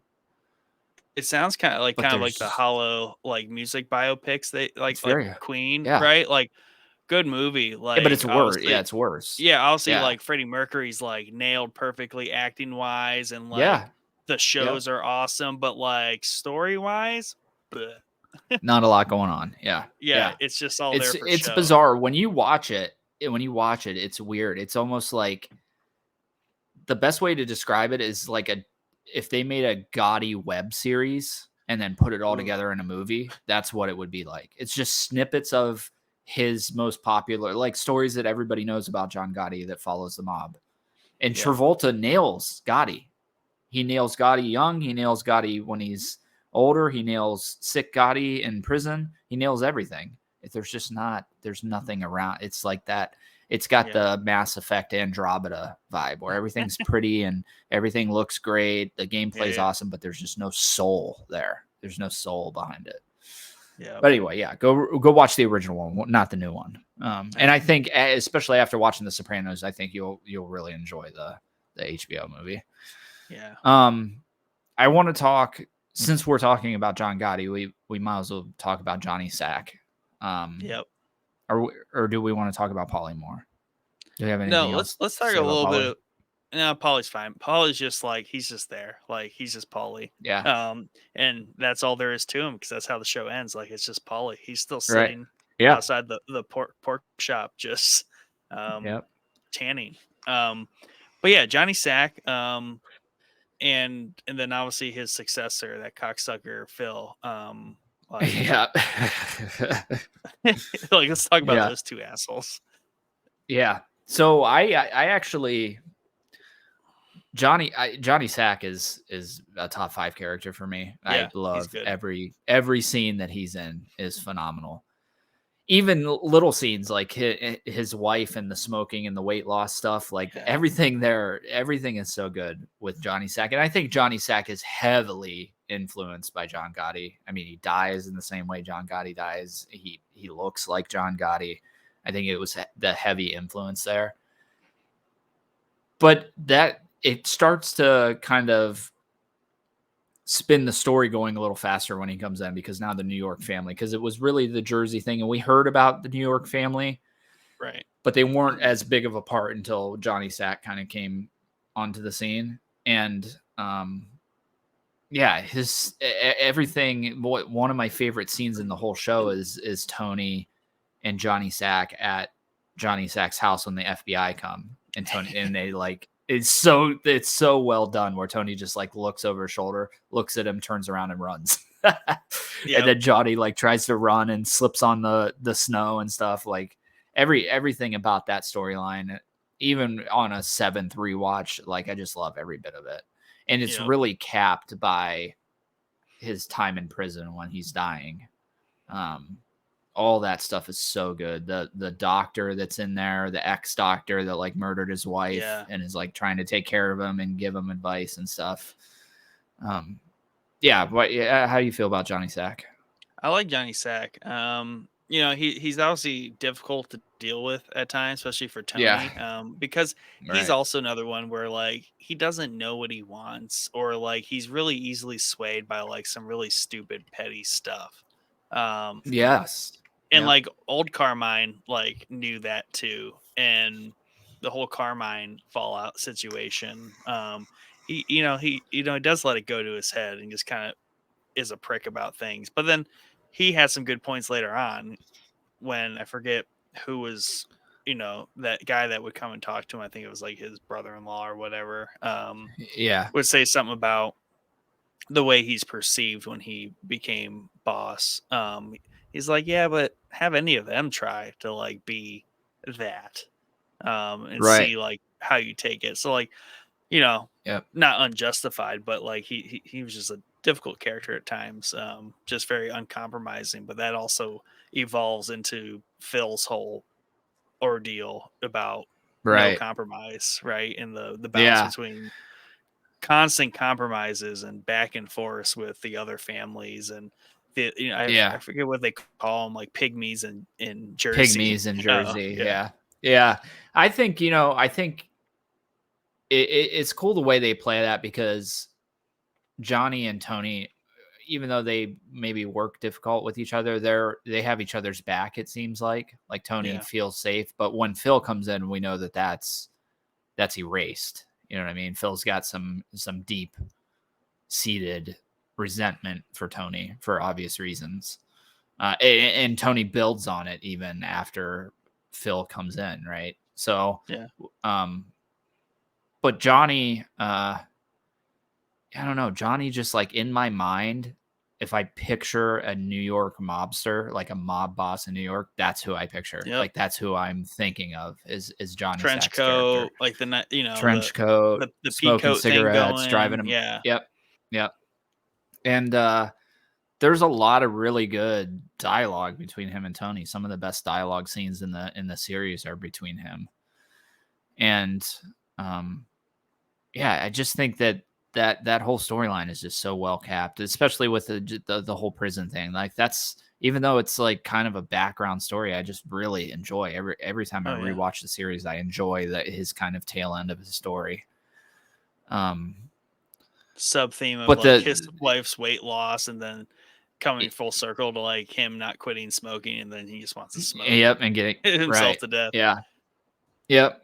And you're right about him being petty for sure, because there's the whole storyline where he wants to kill Ralphie over the joke that he tells about his wife. And I can't remember. It was like his wife had a 90-pound mole removed from her ass, like implying that she was so big Ralphie that she would could go have a and 90 talk to him. Yeah. Right. Like they were close, or at least that's what that was. Ralphie would go to Johnny Sack and try to like have a foot in the door with New York. But it turned Yep. out Johnny Sack never actually mentioned Ralphie to anyone.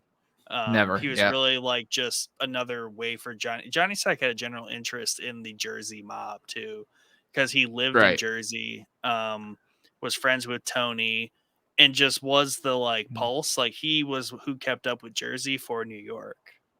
Right. Yeah. So there's always an Eh, interesting dynamic there.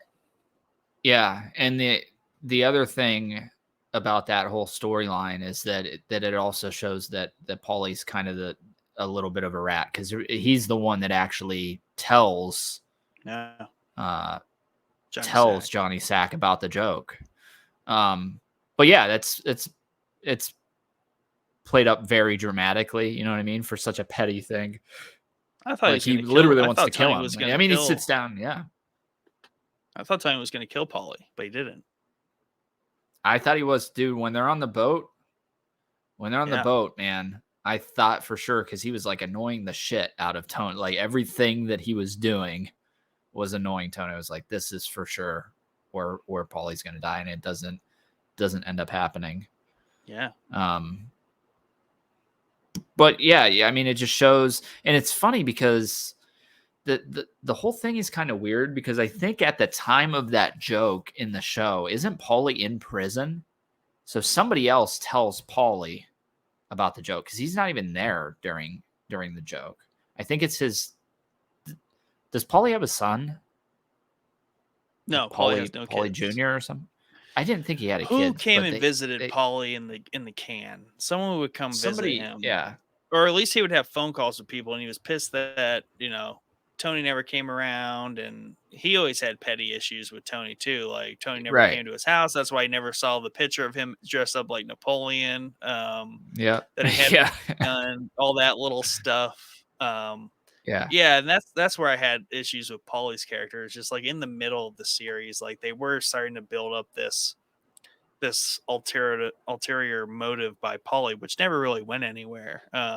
Right. That we'll never know if it went anywhere. For all we know, he called the hit. Yeah. The hit all the way at the end. If that's what you want to call it. Yeah. Yeah, I think.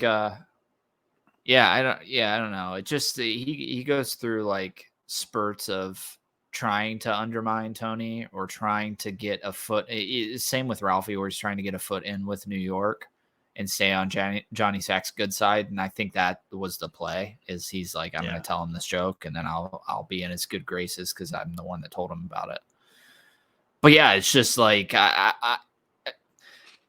so the same with like you were talking about, like your friend, like in the fire department, we do the same shit. We bust each other's balls all the time. I would never like want to kill somebody over something they said about, you know what I mean? You also obviously I'm not a mobster. Yeah, and you also have to still go, firefight with them Right. when the bell rings. It's like right. That offensive joke that kind of pissed you off like 5 minutes ago, like it's not going to matter. So I get, I mean, I get it. I get that he really cares about his wife, and he's very loving towards his wife, Johnny Sack, which is cool to see, because there's not a lot of that in the series. There's not a lot of loving relationships in the series anywhere, really. So it's cool to see them where they're like, doing it right. So I get why he got upset over the joke, but he took it a little overboard. I think it was very petty about it. Like, I don't think somebody needs to get murdered over a joke that was told at dinner that everybody laughed at. You know what I mean? Like, that's not a thing. And I think even who's the old man boss for New York? You said his name earlier. Carmine. Even Carmine's like, what? Like, no. Like, no, you can't kill somebody over a joke. And he's just, I love Carmine.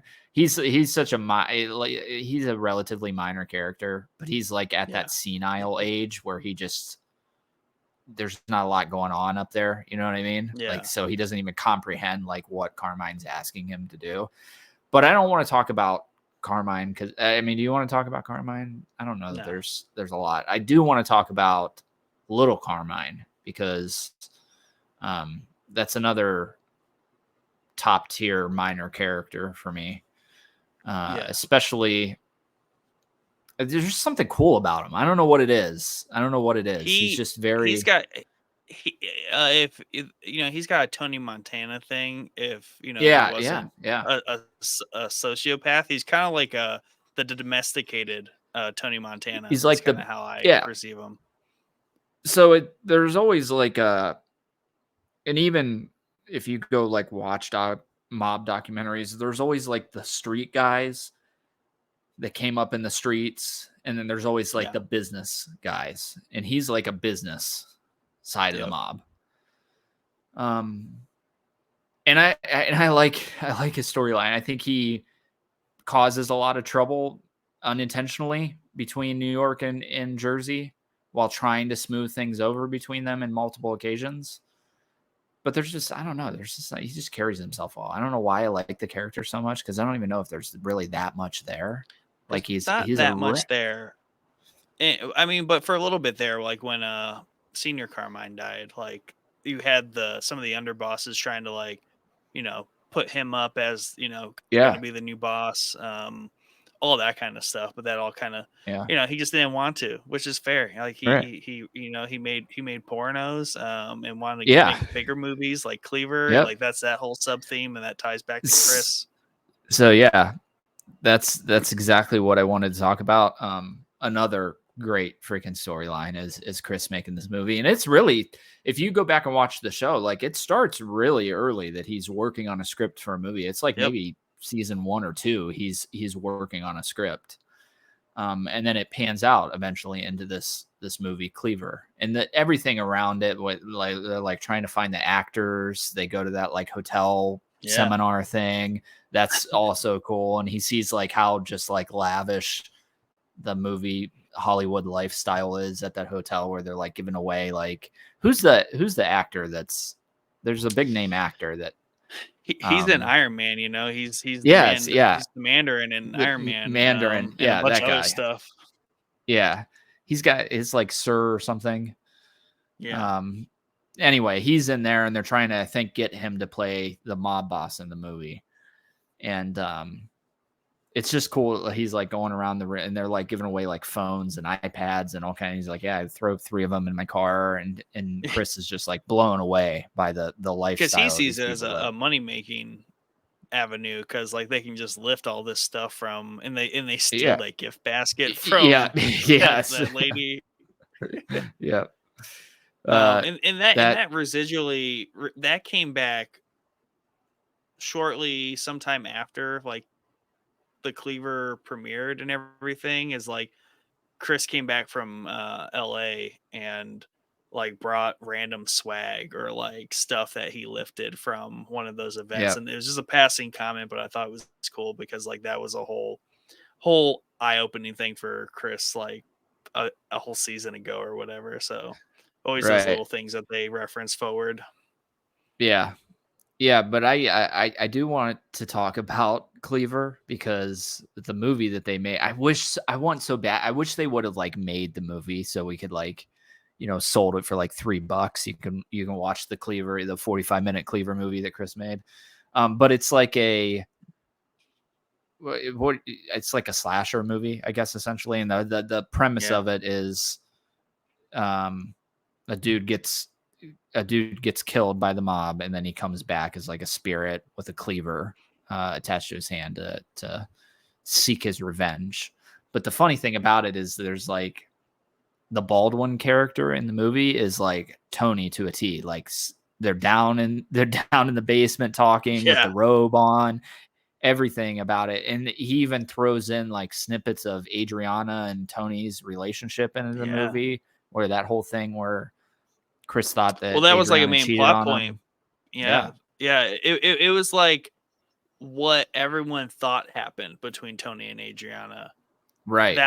It was like what Chris it's what Tony thinks Chris thinks about what happened. Yeah.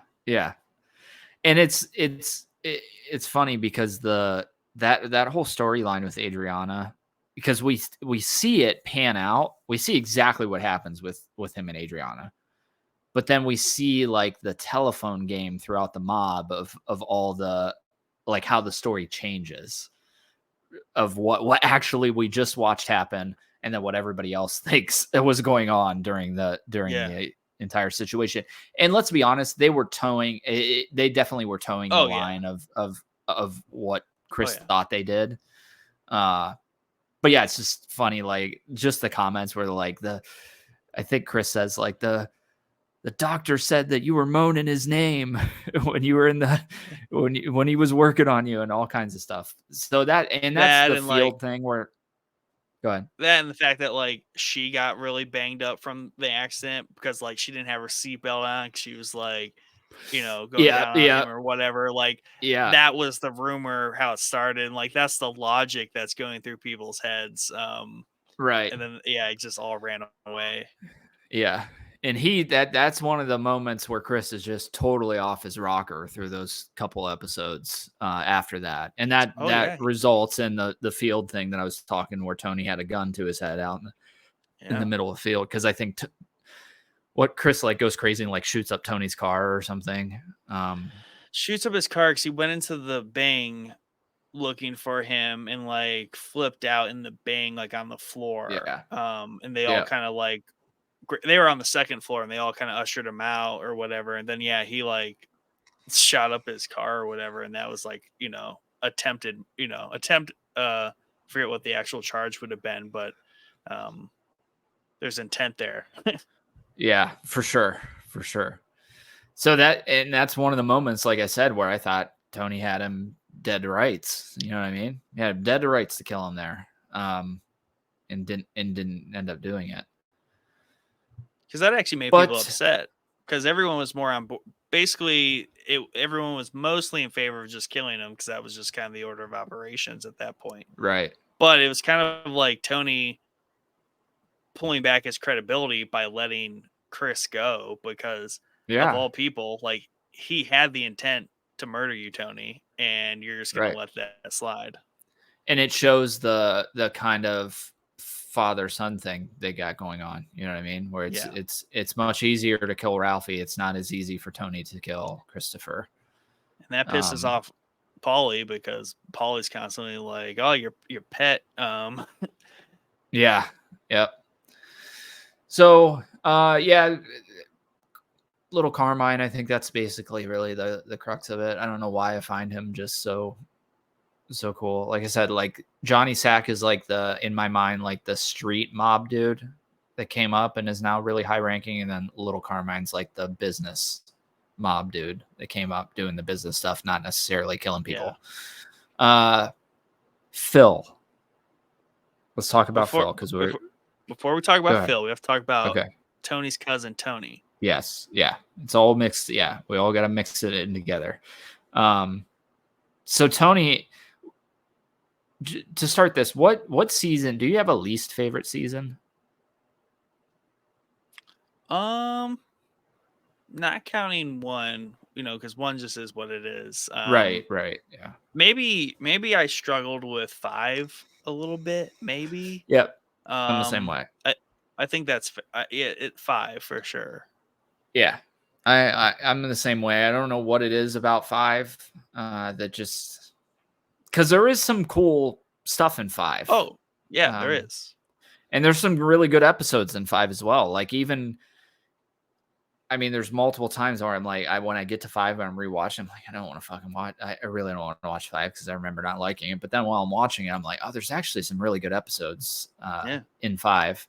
And the whole Tony B story, I like it. I like it in the aspect of it's cool because it's set up as there are multiple guys that are now coming out of prison that went to prison for a long time. They were in prison for a long time. They did their time and now they're coming out. Some of them high-ranking mob members. Mm-hmm. So you have Tony B's coming out. You have who's the old dude? Phil's coming out, yes. But there's another the dude they sent back to prison. Is it the one that beat up the landscaper on like Paulie's block? That whole guy. Situation? Yeah. Yeah. I want to say Feach Lamana or something like that. I like that. I think that's a cool thing to put in there because it's not something you really think about, that some of these high-ranking mob people go to prison, but maybe didn't do life in prison. Now they're coming out. And it's And they cool come to out see and that, they like, had turf. They had turf and they had things that they did, and all of a sudden it's all yeah, different. it's All gone. different. Yeah. Yeah, it's all different. It's gone.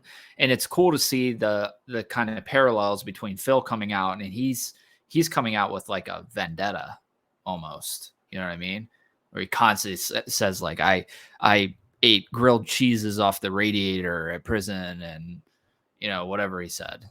All the different comments he says about prison. And then you have so he comes out wanting back what he had when he went away. And then you have Tony B, who comes out not even wanting to really be part of the mob anymore. He wants to go like be a massage therapist or whatever the hell he's trying to do. And he's got like 2 kids now, and that whole storyline's weird. Like the kids, like they had the kids in prison, they like smuggled it out so his wife Oh, I can get missed pregnant. that. Yeah. But yeah, I don't know. I don't know what it is about Tony B that just annoys me, because I love that actor. I Yeah. absolutely love that actor. And I don't know what it is about him, but his storyline just bores the shit out of me. Because he kind of has an AJ complex going on, to where like Yeah, he's just yeah, so diverted from like the main point of the show, and right, he also gets on Tony's nerves because of that exact reason, like because he doesn't want anything yeah, to do with the mob. Um, but yeah, he doesn't get good until like halfway through all that, where he like starts to do hits again. And yeah, like his massage thing doesn't work out because that Chinese man like screwed him over or whatever. Did he kill him, or he yeah. just beat the shit out of him or something I think he like just that? beat the shit out. Yeah, yeah, Um, yeah, and that was whole like doing business outside the family. Like that was Tony's point. Like it just got screwed over there. yep, But yeah, the whole point, I think the biggest takeaway from Tony B is we get to know a little bit more about Tony, because that's like an exposed history that Tony, right, and it's a cool dynamic too, where when he went away, him and Tony were peers, and now he comes out and right. Tony is the boss. You can't just bust his balls, which how Tony, maybe there's better ways for Tony to handle that, because Tony does get a little pouty about that kind of stuff. But it's Yeah, he like at the same does. time, Tony B can't just bust the boss's balls like that. Right. But I get why he wants to and why he thinks he can, because it is just his cousin Tony. Yeah. Um, Yeah. And the other thing is Tony B, even though he's only in one season and he's got kind of a throwaway story, he kind of gets the ball rolling for the end of the series, and it is a big fighting point for Phil towards the end, because Tony ends up killing like Phil's brother. I think it's Phil's brother. Kills him and his girlfriend in the car, yeah. and the car runs over his toe. Yep. So that's always through the rest of the series is one of the things That's the that first threat Phil of like brings up. war. Yeah. Yeah, it's the first threat of war. And like that's where Johnny Sack tries to broker it down. Phil's on a warpath. It's kind of like shifted now, because before Johnny Sack was on a warpath to kill Right. Ralphie. But now Yep. it's shifted over, where they're trying to smooth things over, but Phil's having none of it. And Phil never lets that go ever. Never. Yeah. And, And and it's you a basically have, you're good. Go. go ahead. No. Go for it. I was going to say, I mean, neither character, Tony or Phil, let anything go. But in comparison to Phil, Tony lets things go for the sake of like just getting over them. Does Tony ever Right. truly get over anything? No, but he at least pretend to like get the better rate Smooth on, things over. Yeah. yeah, to Yep. keep the business running. Where Phil just constantly is moving toward the point of just like, I just don't give a fuck about any of that. Yeah.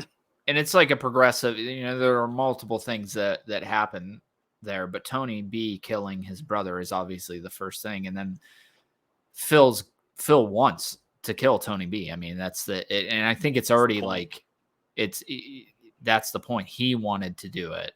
So Yep. it was weird that Tony like took it upon himself to do it. Well, Like you think if Tony B is going to die, why would you do it in that way when you know it's going to cause issues with New York?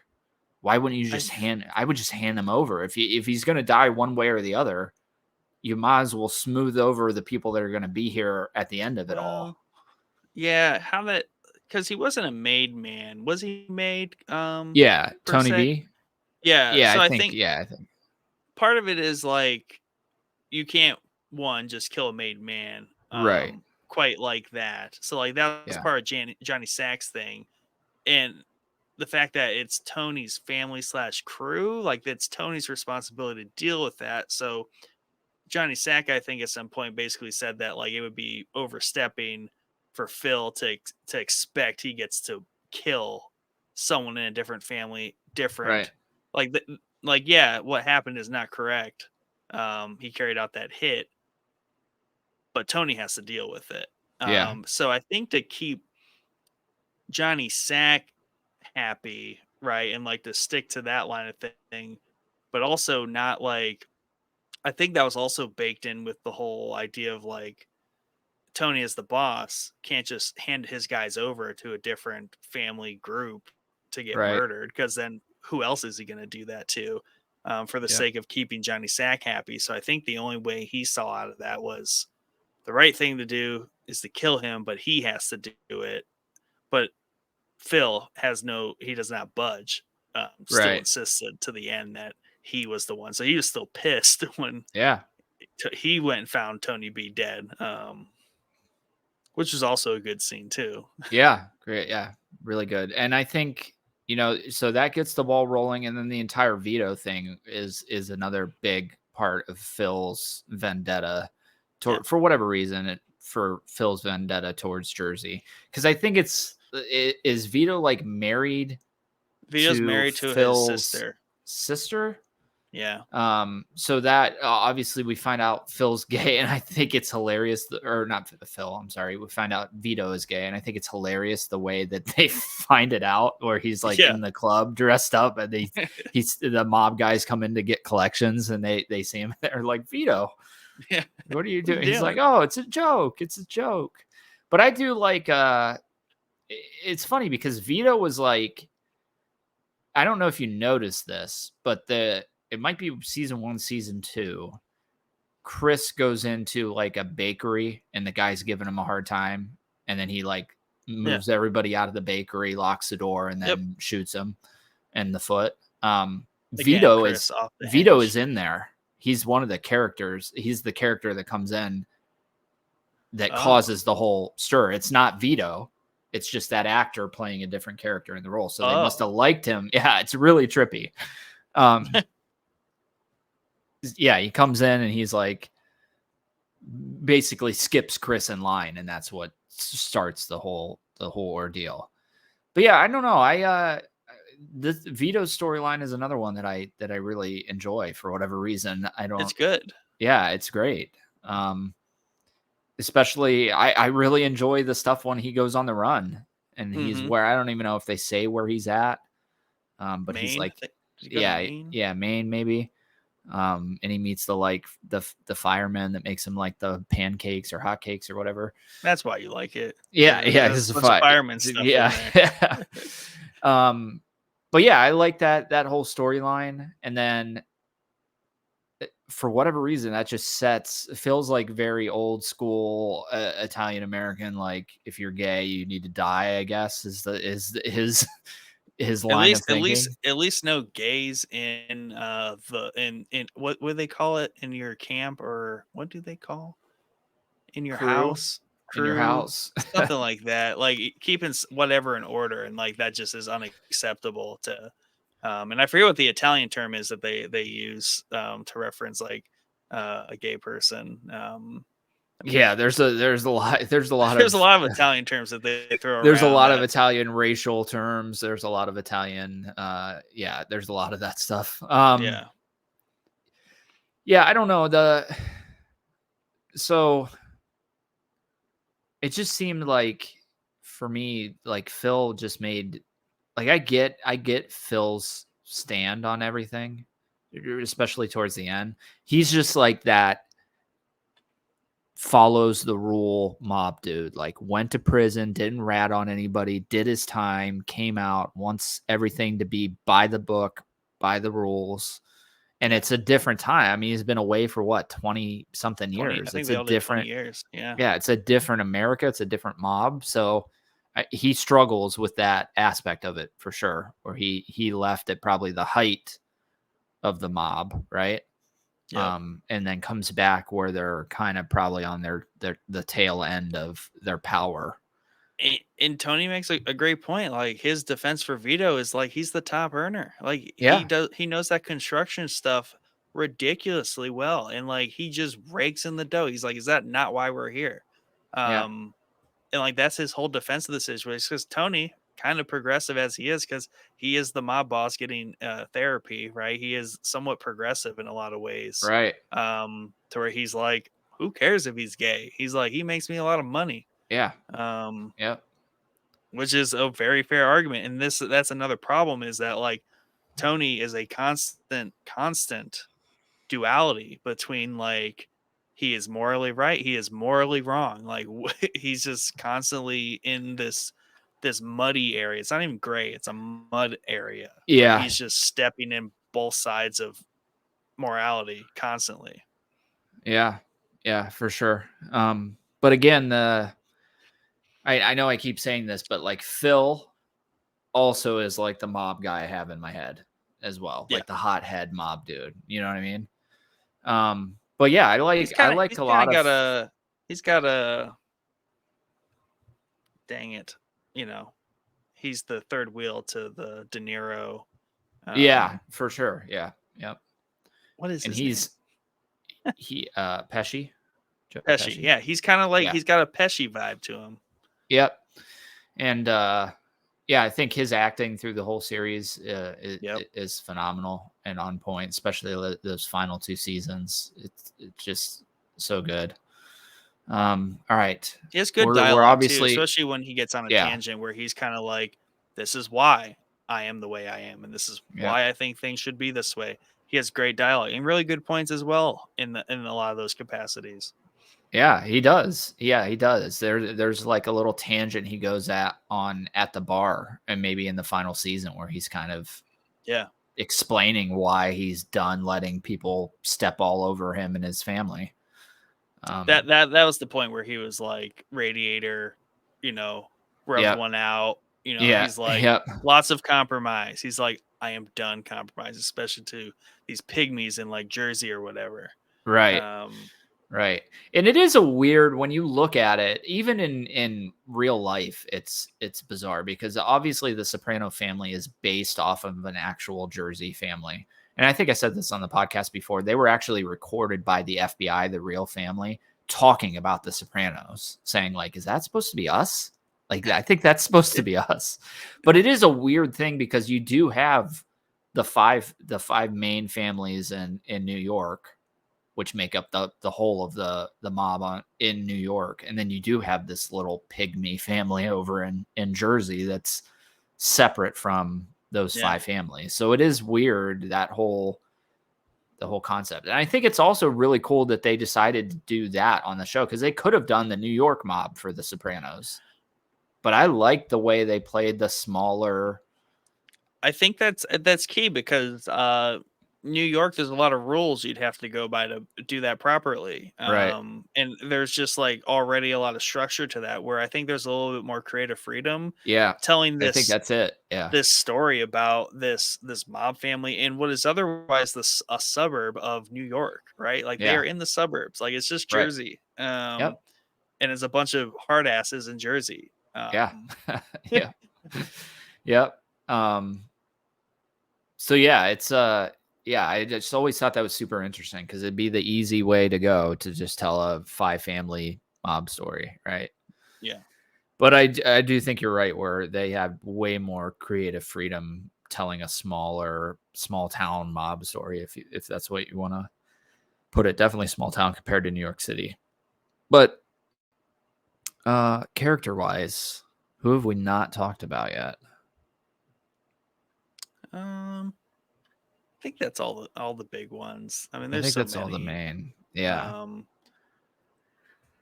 I mean, obviously, yeah, you have like little sub ones that don't ultimately impact the, the final arc. So like, the restaurant owner, him and his wife, all that nonsense, right? He's right. His old Arthur, his friend, and once again, like completely treats him as a friend on a friend level. him owing him money was fantastic. When he Yeah. loaned him the Yeah. money, going through Yep. that whole thing, and always just fun little subplots with like Tony and like that whole restaurant. Even like Phil having like like grandsons or whatever the hell it was thing at this restaurant that was Yeah, the popping, different restaurant. Yeah. but Tony Yep. wanted to have it over here, but like the food was lame and it was boring and all Yeah. those little sub Yeah, things. everything around. I love everything around Vesuvio, the restaurant. That character's great too, and he has some really good storylines throughout the show, especially the one where he's trying to get money to buy whatever some sort of alcohol that's up and coming to bring over, and the dude ends up screwing him over. Yeah. That story is great. I do want to talk about, and I'm freaking blanking on his name. He's total throwaway. He's the little. He looks like miniature Chris Moltisanti. He actually gets in a fight with the restaurant dude. Oh yeah, who's run the credit card scheme? Yes, With the that guy. hostess. Yep, yep. Yeah. And for whatever reason, I'm blanking on his name. Total. I mean, he does have some important storylines throughout the thing, but nothing like extravagant. Yeah. Total side character that you can throw away. Chris, I mean, we touched on Chris quite a lot through all the different storylines we were breaking down. I don't think we're missing much of anything with Chris. I think his intervention scene is phenomenal. That whole it's so good, that entire scene. That's how Especially that would play out when you have Paulie. Paulie. Yeah. Yeah, it's exactly how it would play out. Yeah. So we can where you want to go? I mean, we can probably start. We probably just need to unpack the ending. Yeah, that's what I think we need to do, because I can't wait to hear just like your initial thoughts on the ending of the show, which was widely hated when it initially aired. I think I have the luxury of watching this, and it's been like 2-3 months, Yeah, perhaps like a fairly short order, and yeah, you want so much from it, and like you're used to things kind of having closure, right, and ending and being definitive. Like we got to see Phil die, right? I didn't think we were going to get to right. see Phil die. I was so No, happy I we got didn't to see either. Phil die. Me It too. And what a wasn't. brutal scene too. Oh yeah, Yeah, was who you're talking about? The little Chris credit card schemer. Was he one of the he ones was the that one popped that. them? Yep, yep, Yep. Yeah, because yep. they were kind of like the little doers that always would be running around, actually Right. checking in on things for the crew. But yeah, I didn't think we'd get to see Phil die, so I was really happy to see Phil die. Yeah. And I like how they have nicknames, code names for him, and like the little guy is like Phil's Yeah. second in command there. Yeah, Right. talk to the little guy, Right. and they had the meeting in the warehouse. Yep. So But good. yeah, yeah, I so mean, really, the end of the show is like, even though maybe that final scene is hated, the rest of it I think is perfect. And we'll get to that final scene. I think the final scene is perfect as well. But just it pops off so quick. We're like, it does. And that last Syl episode gets contains shot, so much. everything. Yeah, so much, dude. There's so much. Because I watched episode 20, and I told you and my other friend, like, one more to go. Yeah. But it's like there could easily be another 40 episodes between that and the last episode. And really so Right. much like just gets wrapped up in the last episode. And it's so surreal too, because you would think the way 20 ends, the penultimate ends, that like it was all about to like come down and pop off. But Yep. otherwise, you have just a kind of a fairly straightforward episode for a finale that really just kind of has Tony tying up some loose ends and finishing some conversations. Yep. Which I feel like there's a lot of theory crafting to go into that, There is. Yeah. the way that all comes together. But then honestly, it could honestly keep going for like another 10 episodes, and until you get to that last 4-minute scene. Right. Like, that's the So crazy thing about this show is, like, it's just, like, a constant, like, collection of moments and little stories and themes, and then let's just wrap it right here, with yeah, this 4-minute yep, scene. yep. That's exactly it. Yeah, I mean that a lot pops off in those final 2 episodes we see, and we didn't really talk about Bobby too much. Oh, yeah. And we kind of skipped over Junior as well. Junior is obviously a major player Yeah. through all of the series. Um, and him and Bobby are tied together. Janice, anyway, Janice is Janice. You know what I mean? Like, I don't even think we need to talk about her. Yeah, But and that's how I feel about Bobby too. Like, Bobby never did a lot for me. I liked him as a no, guy, as a character, but like he never really did a lot for me. He kind of just also like the undertone that he just hung out around Tony as like he only ever killed one person. right, He wasn't right, that mob guy. He was more so yeah, just there. He was there, Junior's yeah, driver, right? yep, Like yeah, that kind of situation on the come up. yeah, And then Junior, he disintegrated so much, and like Tony's last right, conversation kind of encapsulates Junior for me. Like he was just a problem for Tony, until he wasn't a problem anymore. And between the getting indicted and then mental health, his general mental declining, he yeah. just kind of fizzled into nothingness. Yeah, for sure. I do find that final scene like heart wrenching for whatever reason, Yeah, where they're talking and Junior literally has no idea who he's talking to, and yeah. it has no idea who Tony is. So it's kind of heartbreaking to watch that scene, even though Junior is kind of a shit show through the entire series.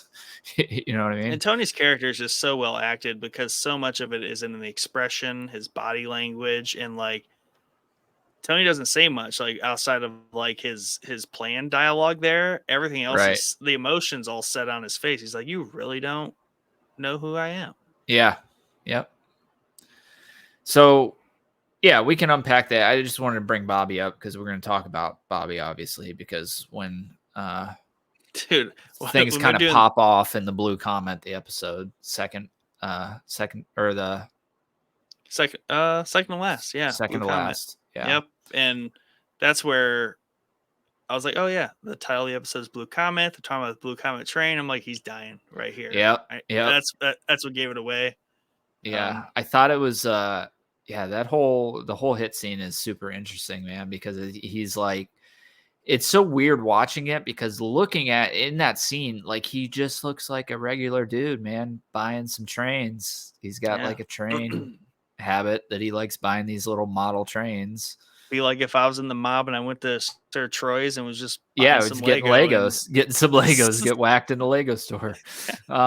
So yeah, that whole scene was and I liked Bobby, yeah, so it sucked to see him die because he was never there's a lot of people on the show, maybe all of them that are just really shitty people. You know what I mean? mhm, And even though Bobby does kill somebody in the show, he doesn't come across as a shitty person. Like he's right. a fairly wholesome dude. So to see him die in such a brutal, graphic way, Another um, another great episode is when they're at the lake house and like yes, and Bobby that's tunes up so Tony, but good. also they do the little business trip. All that was good. Yeah, dude, that what episode is that? Sopranos whole movies. The first episode of the 6th season, I think, is the name of that. That episode's great, dude. Because it's like the wholesome like family getaway, Yeah, and then shit just kind of pops off between Bobby and Tony go at it, and I mean, Bobby gets the upper hand on Tony. yeah, Really, everything about it's great. Like the fight's great, the jokes are great that start the fight.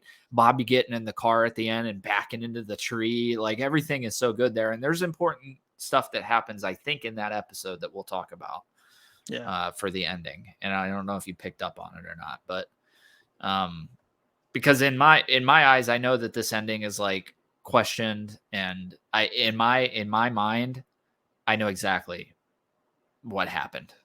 I don't know. Do you feel that way? Um, I mean, obviously, everyone wants it to be like on screen and know exactly what happened. I don't think I subscribe to like anything in particular. I like to think nothing happened, though I have some weird ideas on like that entire episode as a finale, like if it was even real, if he's even alive in that episode. Yeah.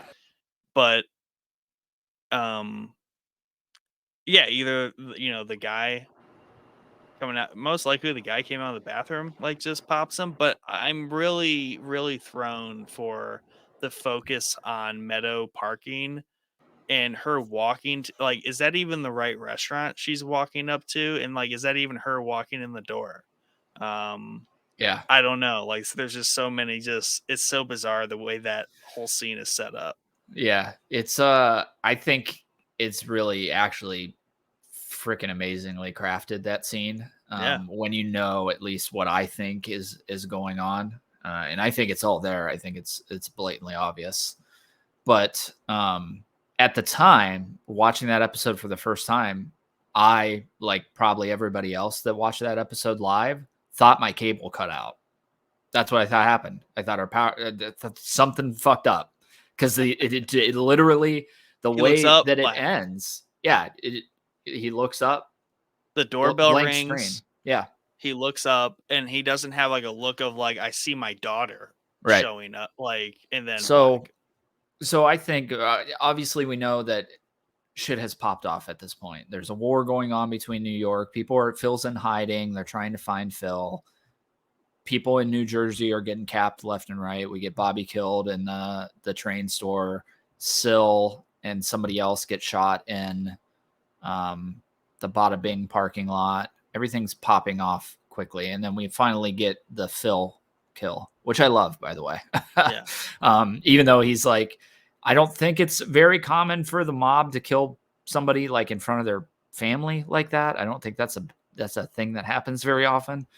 But it sucks because he's like with his grandkids and gets popped yeah. in the car, and the car's rolling and like rolls over. Well, what happens? Like His rolls head. over somebody's head, like his His head. head. Yeah. And the dude that's working at the gas, or maybe pumping gas, that like freaks out when that whole scene is so. Yeah. Even though it's like a graphic, brutal murder, it's like funny for whatever reason, and I Yeah, think it's just because you hate Phil going into that. Yeah. That you're like just want him to die, so it's a joy to watch, like you said. But for the final that final scene, and it's funny because while I said I watched it live, I thought something screwed up on the cable. The next day, I was like, you know what? I think I've got this, to the point where I was on lunch break at the place I worked, and Q92 was talking about the ending, and I called in and explained it to him. I wish I could get the recording because I explained it exactly how I'm about to explain it to you. So just give me your like running theory.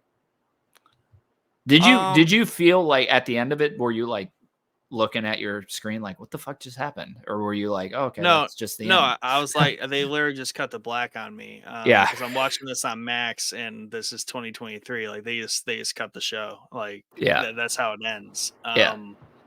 I had to rewind it because I had to rewatch Meadow Parking because I'm really perplexed by that focus in the scene.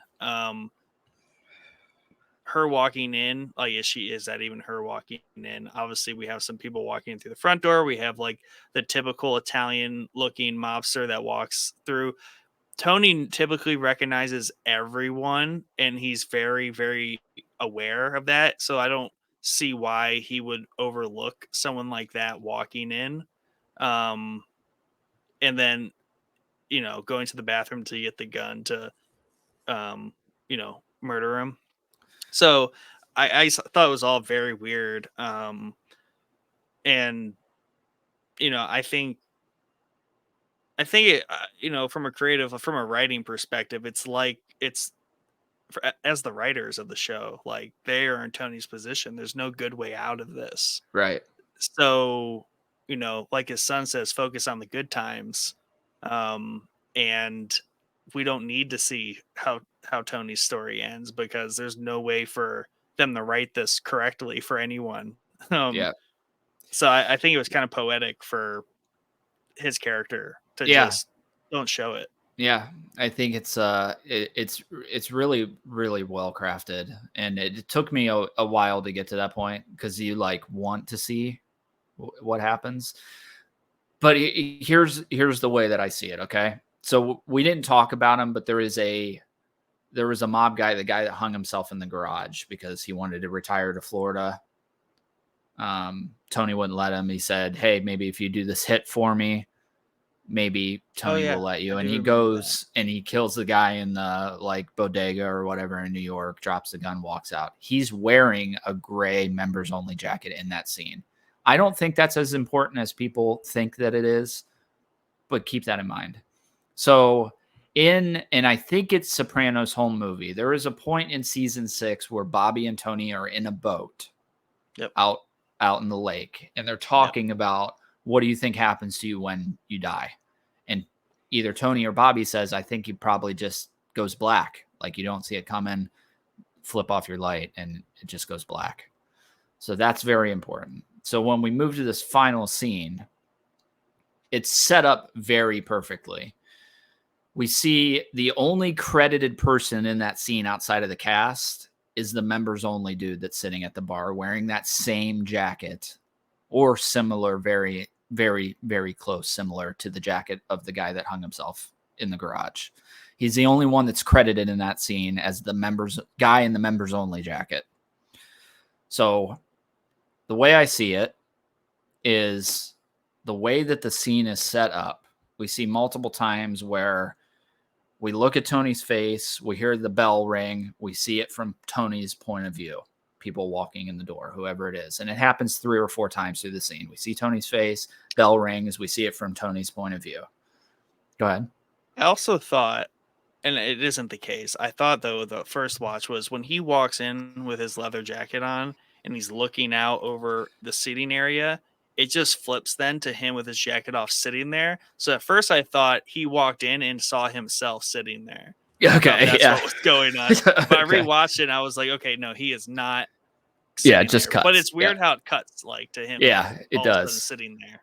So we see him waiting for his family to arrive, and they arrive one by one, and them coming through the door is exactly what I'm talking about. We see Tony's face, bell rings, Tony's point of view. First one is like a group of nobodies walking in the door. Second one is Carmela. AJ eventually walks in. And this whole time, Meadow is parking her car, right? And I am hung up on the Meadow parking her car thing. I don't know why that is happening. I don't know if there even is a reason for that happening. I think it's just she sucks at parallel parking and they want to show that for whatever reason. So we see this happening. So remember that order of things. Tony's face, bell rings, Tony's point of view looking at the door. Now we have to go back to a movie called The Godfather, which I'm sure you've seen. Mm-hmm. In The Godfather, Mike, I think it's Mike Corleone, has to kill like a police captain or something. And the whole setup is they hid the gun in the bathroom. He goes into the bathroom, comes out, because they're going to pat him down at the door. So they hide it in the restaurant. So this guy walks by. We get an odd focus at this dude walking past Tony into the bathroom. Meadow finally parks her car. We get the same course of events at the end where it's Tony's face, bell rings, Tony's point of view, which is the black screen. The way I see it, Tony got shot and he's dead.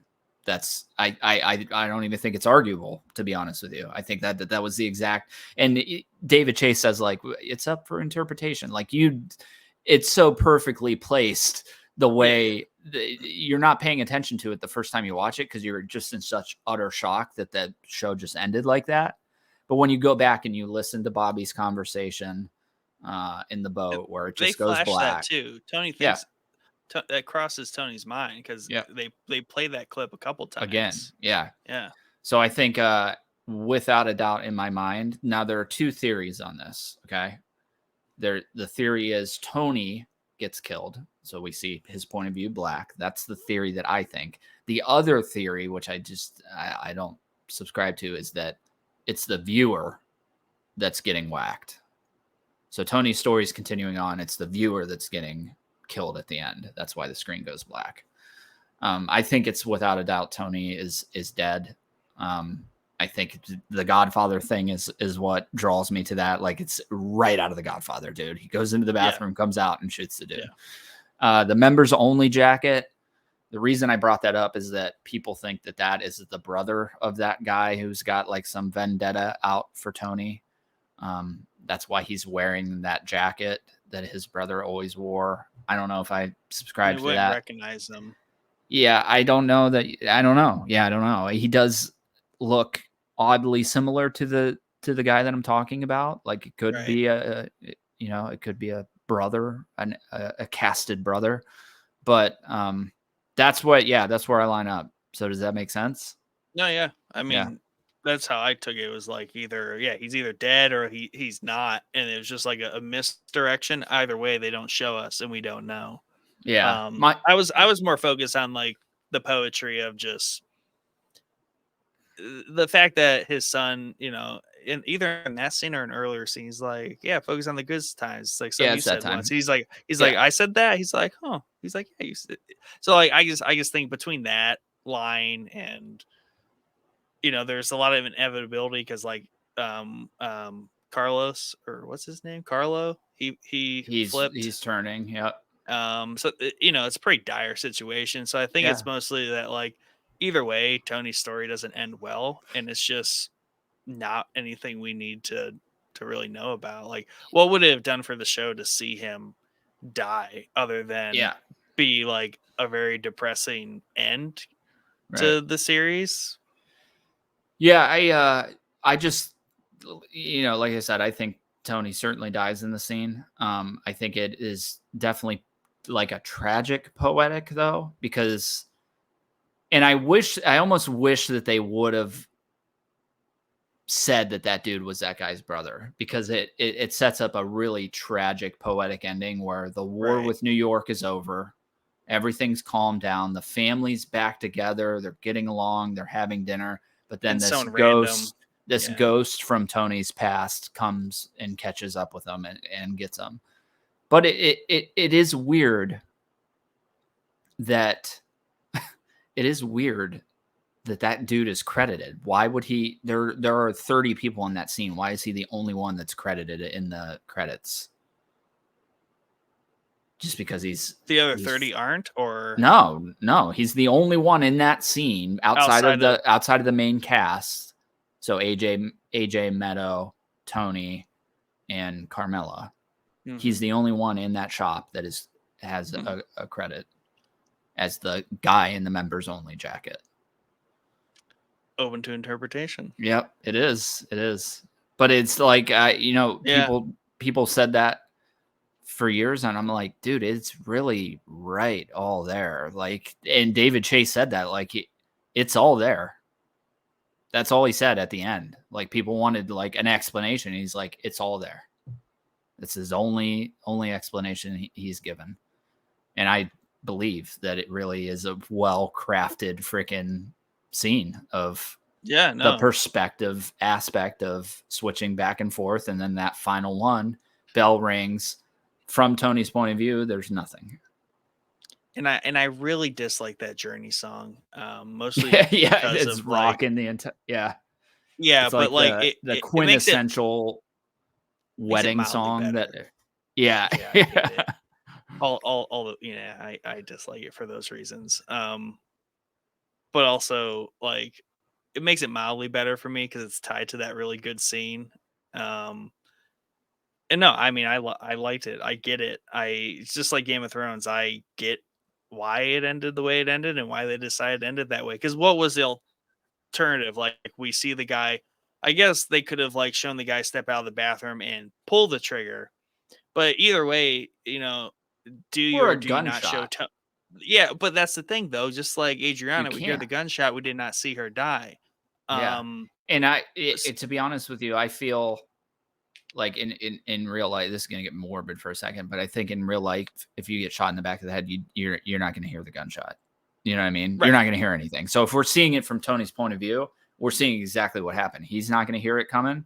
And they say that you're not going to hear it coming, and it just goes black. They say it in that boat scene. The other thing I want to bring up, the episode that Tony gets shot in season 6, which we didn't really talk about.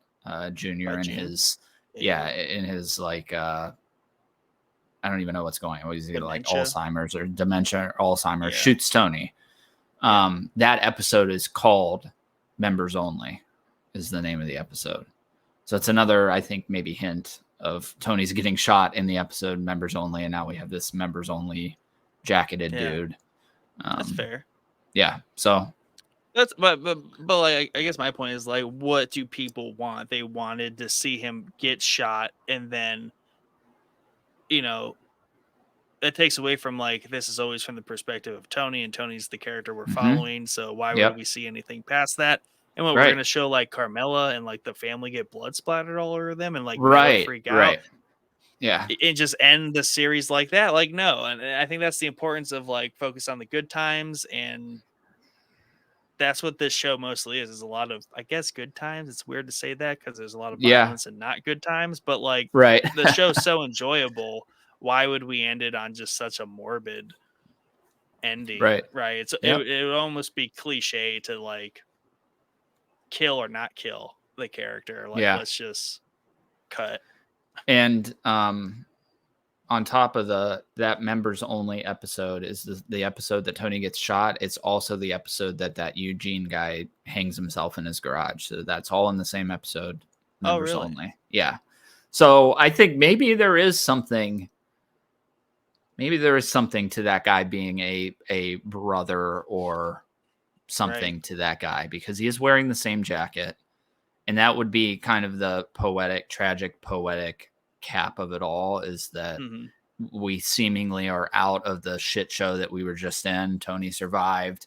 He's back with the family's getting along. Him and Carmela are getting along. Family sitting down to have dinner together, and something catches up with him from his past. Yeah, and even the anti-terror cop. He was like, "We're gonna win this," and the guy just looks at him like weird. I love that. Yeah, I love that.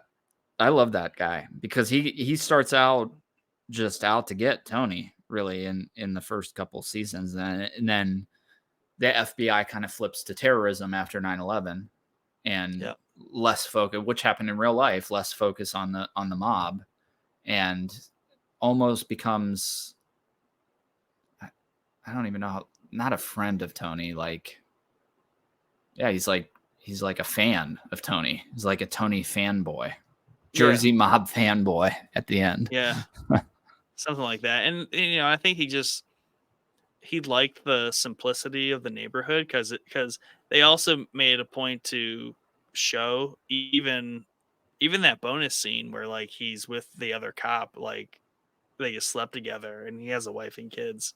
And he always is saying how hard it is, like, to do it. So I think he a lot misses, right, going after Tony and all of that. Yeah. Versus because he's like, this anti-terrorism stuff sucks. Like he hates it. Yep. Yeah. It's good. And he even warns Tony about everything popping off in New York. He's the one that warns him, like, hey, we got word that there's been a hit put out on you from New York. Yeah. So interesting character. I like him a lot. He's really, I think he's in it from like season 3 on. I mean, he pops in every now and then, but what else? I think that's about it. I think we covered our bases pretty good. Great series. I'm really happy to have finished it. Yeah, I'm glad you watched it, man, because it's definitely one of the best shows I've ever watched. Yeah, it's a must.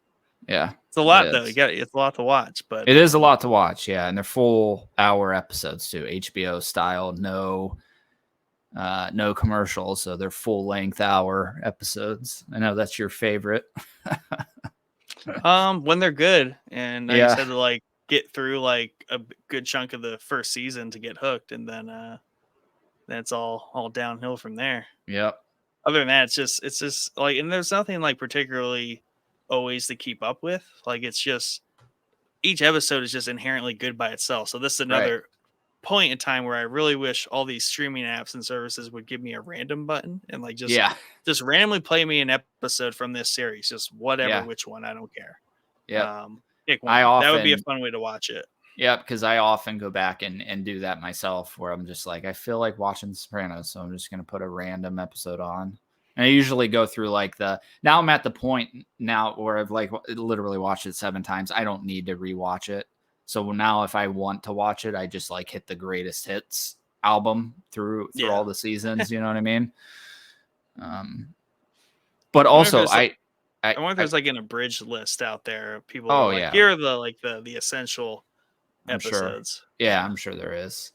I also want to point out, but we didn't really talk about it, but the hit with Silvio and his girlfriend in the restaurant where everything like slows down as the dude's getting shot across the table is so good. Probably my favorite hit of the entire series. You know what I'm talking about? Where he's like turns and he's talking to his girlfriend about wine and everything slows down and the blood splashes up on him. Yeah. That one was intense. So good, dude. The way everything visually there and the audio, everything is so cool in that scene. He just books it. Yeah. And it's so funny because even my mom pointed out, she's like, that dude walks like Christopher. You know, Christopher's got that real hoppy walk. Yeah. That dude walks just like him. Yeah. I'm like, yeah, I don't think it's Christopher, but right. True. All right. On to the Shield. Series. Here we go. I guess onto the Shield. You really should do it, man, because it's as good. I'm telling you. You'll enjoy it as much. I just think I need to. And it's polar. I know it sounds like you're going to be going to do the same kind of show, but it's really polar up. I mean, it's a cop show through and through. Yeah, I think I just need to take a break. You need like some comedy in your life. Take a break from all the killing and violence. No, I have no exhaustion of that. I can watch that nonstop. I think it's just like they're long episodes and like I've watched a lot of it in a short order. So like I think having like just like some free time to be like, what should I do here? Not watch The Sopranos because like that's how I've been feeling most of my like free time is like I'm gonna watch episodes of Sopranos. Or 2 or 3. So I think that was my accomplishment for the year in terms of like legacy series to get under my belt. I'm not going to attempt another one this year because we're almost done with the year. And we have all of our episodes planned out for the most part for the rest of the year. So that's exciting. Yeah, for sure. Other than that, that's it. We can wrap it here. Appreciate everybody stopping in. Catch y'all next time. When you do watch this, now that it's weird, I get used to being on like pre-recorded, so like there is no one at all listening right now. Right. Yeah. But there will be people listening. Hopefully you stuck with us for a full 2.5 hours talking about The Sopranos. And we didn't even talk about like literally anything. We just talked about like half the characters. And some key moments. Probably need to do. Now I was thinking, I was like, but there's just no way to like manage it. But this would have been a good like Throwback Thursday series. But for sure. Yeah, that would have been an undertaking to get like 3 people at the same time watching like full seasons of The Sopranos. Yeah, for sure. I guess now that 2 of us have seen it, we just need a third wheel. Yeah.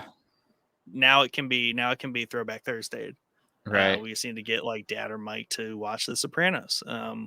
Quickly.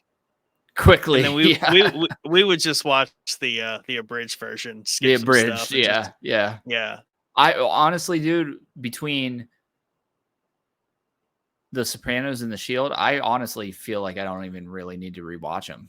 You know, I know them like the back of my hand, both those shows. Right. And Game of Thrones really got to that point too, especially after the rewatch. The rewatch, yeah. And the episode, like I feel like I tried to watch it when Zelda came out. I tried to like start it over. I'm like, dude, I know like what seems like every fucking line of the show. Like there's just nothing, like I've caught everything that I could catch. You know what I mean? Yeah. Maybe someday I'll rewatch The Sopranos. Yeah, you should. It's definitely a good rewatch for sure. because there's a lot of stuff. Like, I mean, even though we just talked about it and I really broke everything down for you at the end, but you catch that stuff on a second rewatch. You catch the members only Jackie. You catch Bobby and him talking in the boat about it going black, and but I just spoiled that second rewatch for you, so I apologize. No, I having watched it in such close succession, I picked up. It's on probably a lot of that fresh. anyways. Yeah, it was probably fresh because it had been. I mean, it had been like probably 6 weeks when I watched it live. It had been like 6 weeks since I saw that episode. Probably. Yeah, for me so that was season like, 6, so that was all but like 2 weeks ago. Yeah, right. Cooking. Yeah. Cooking. Well,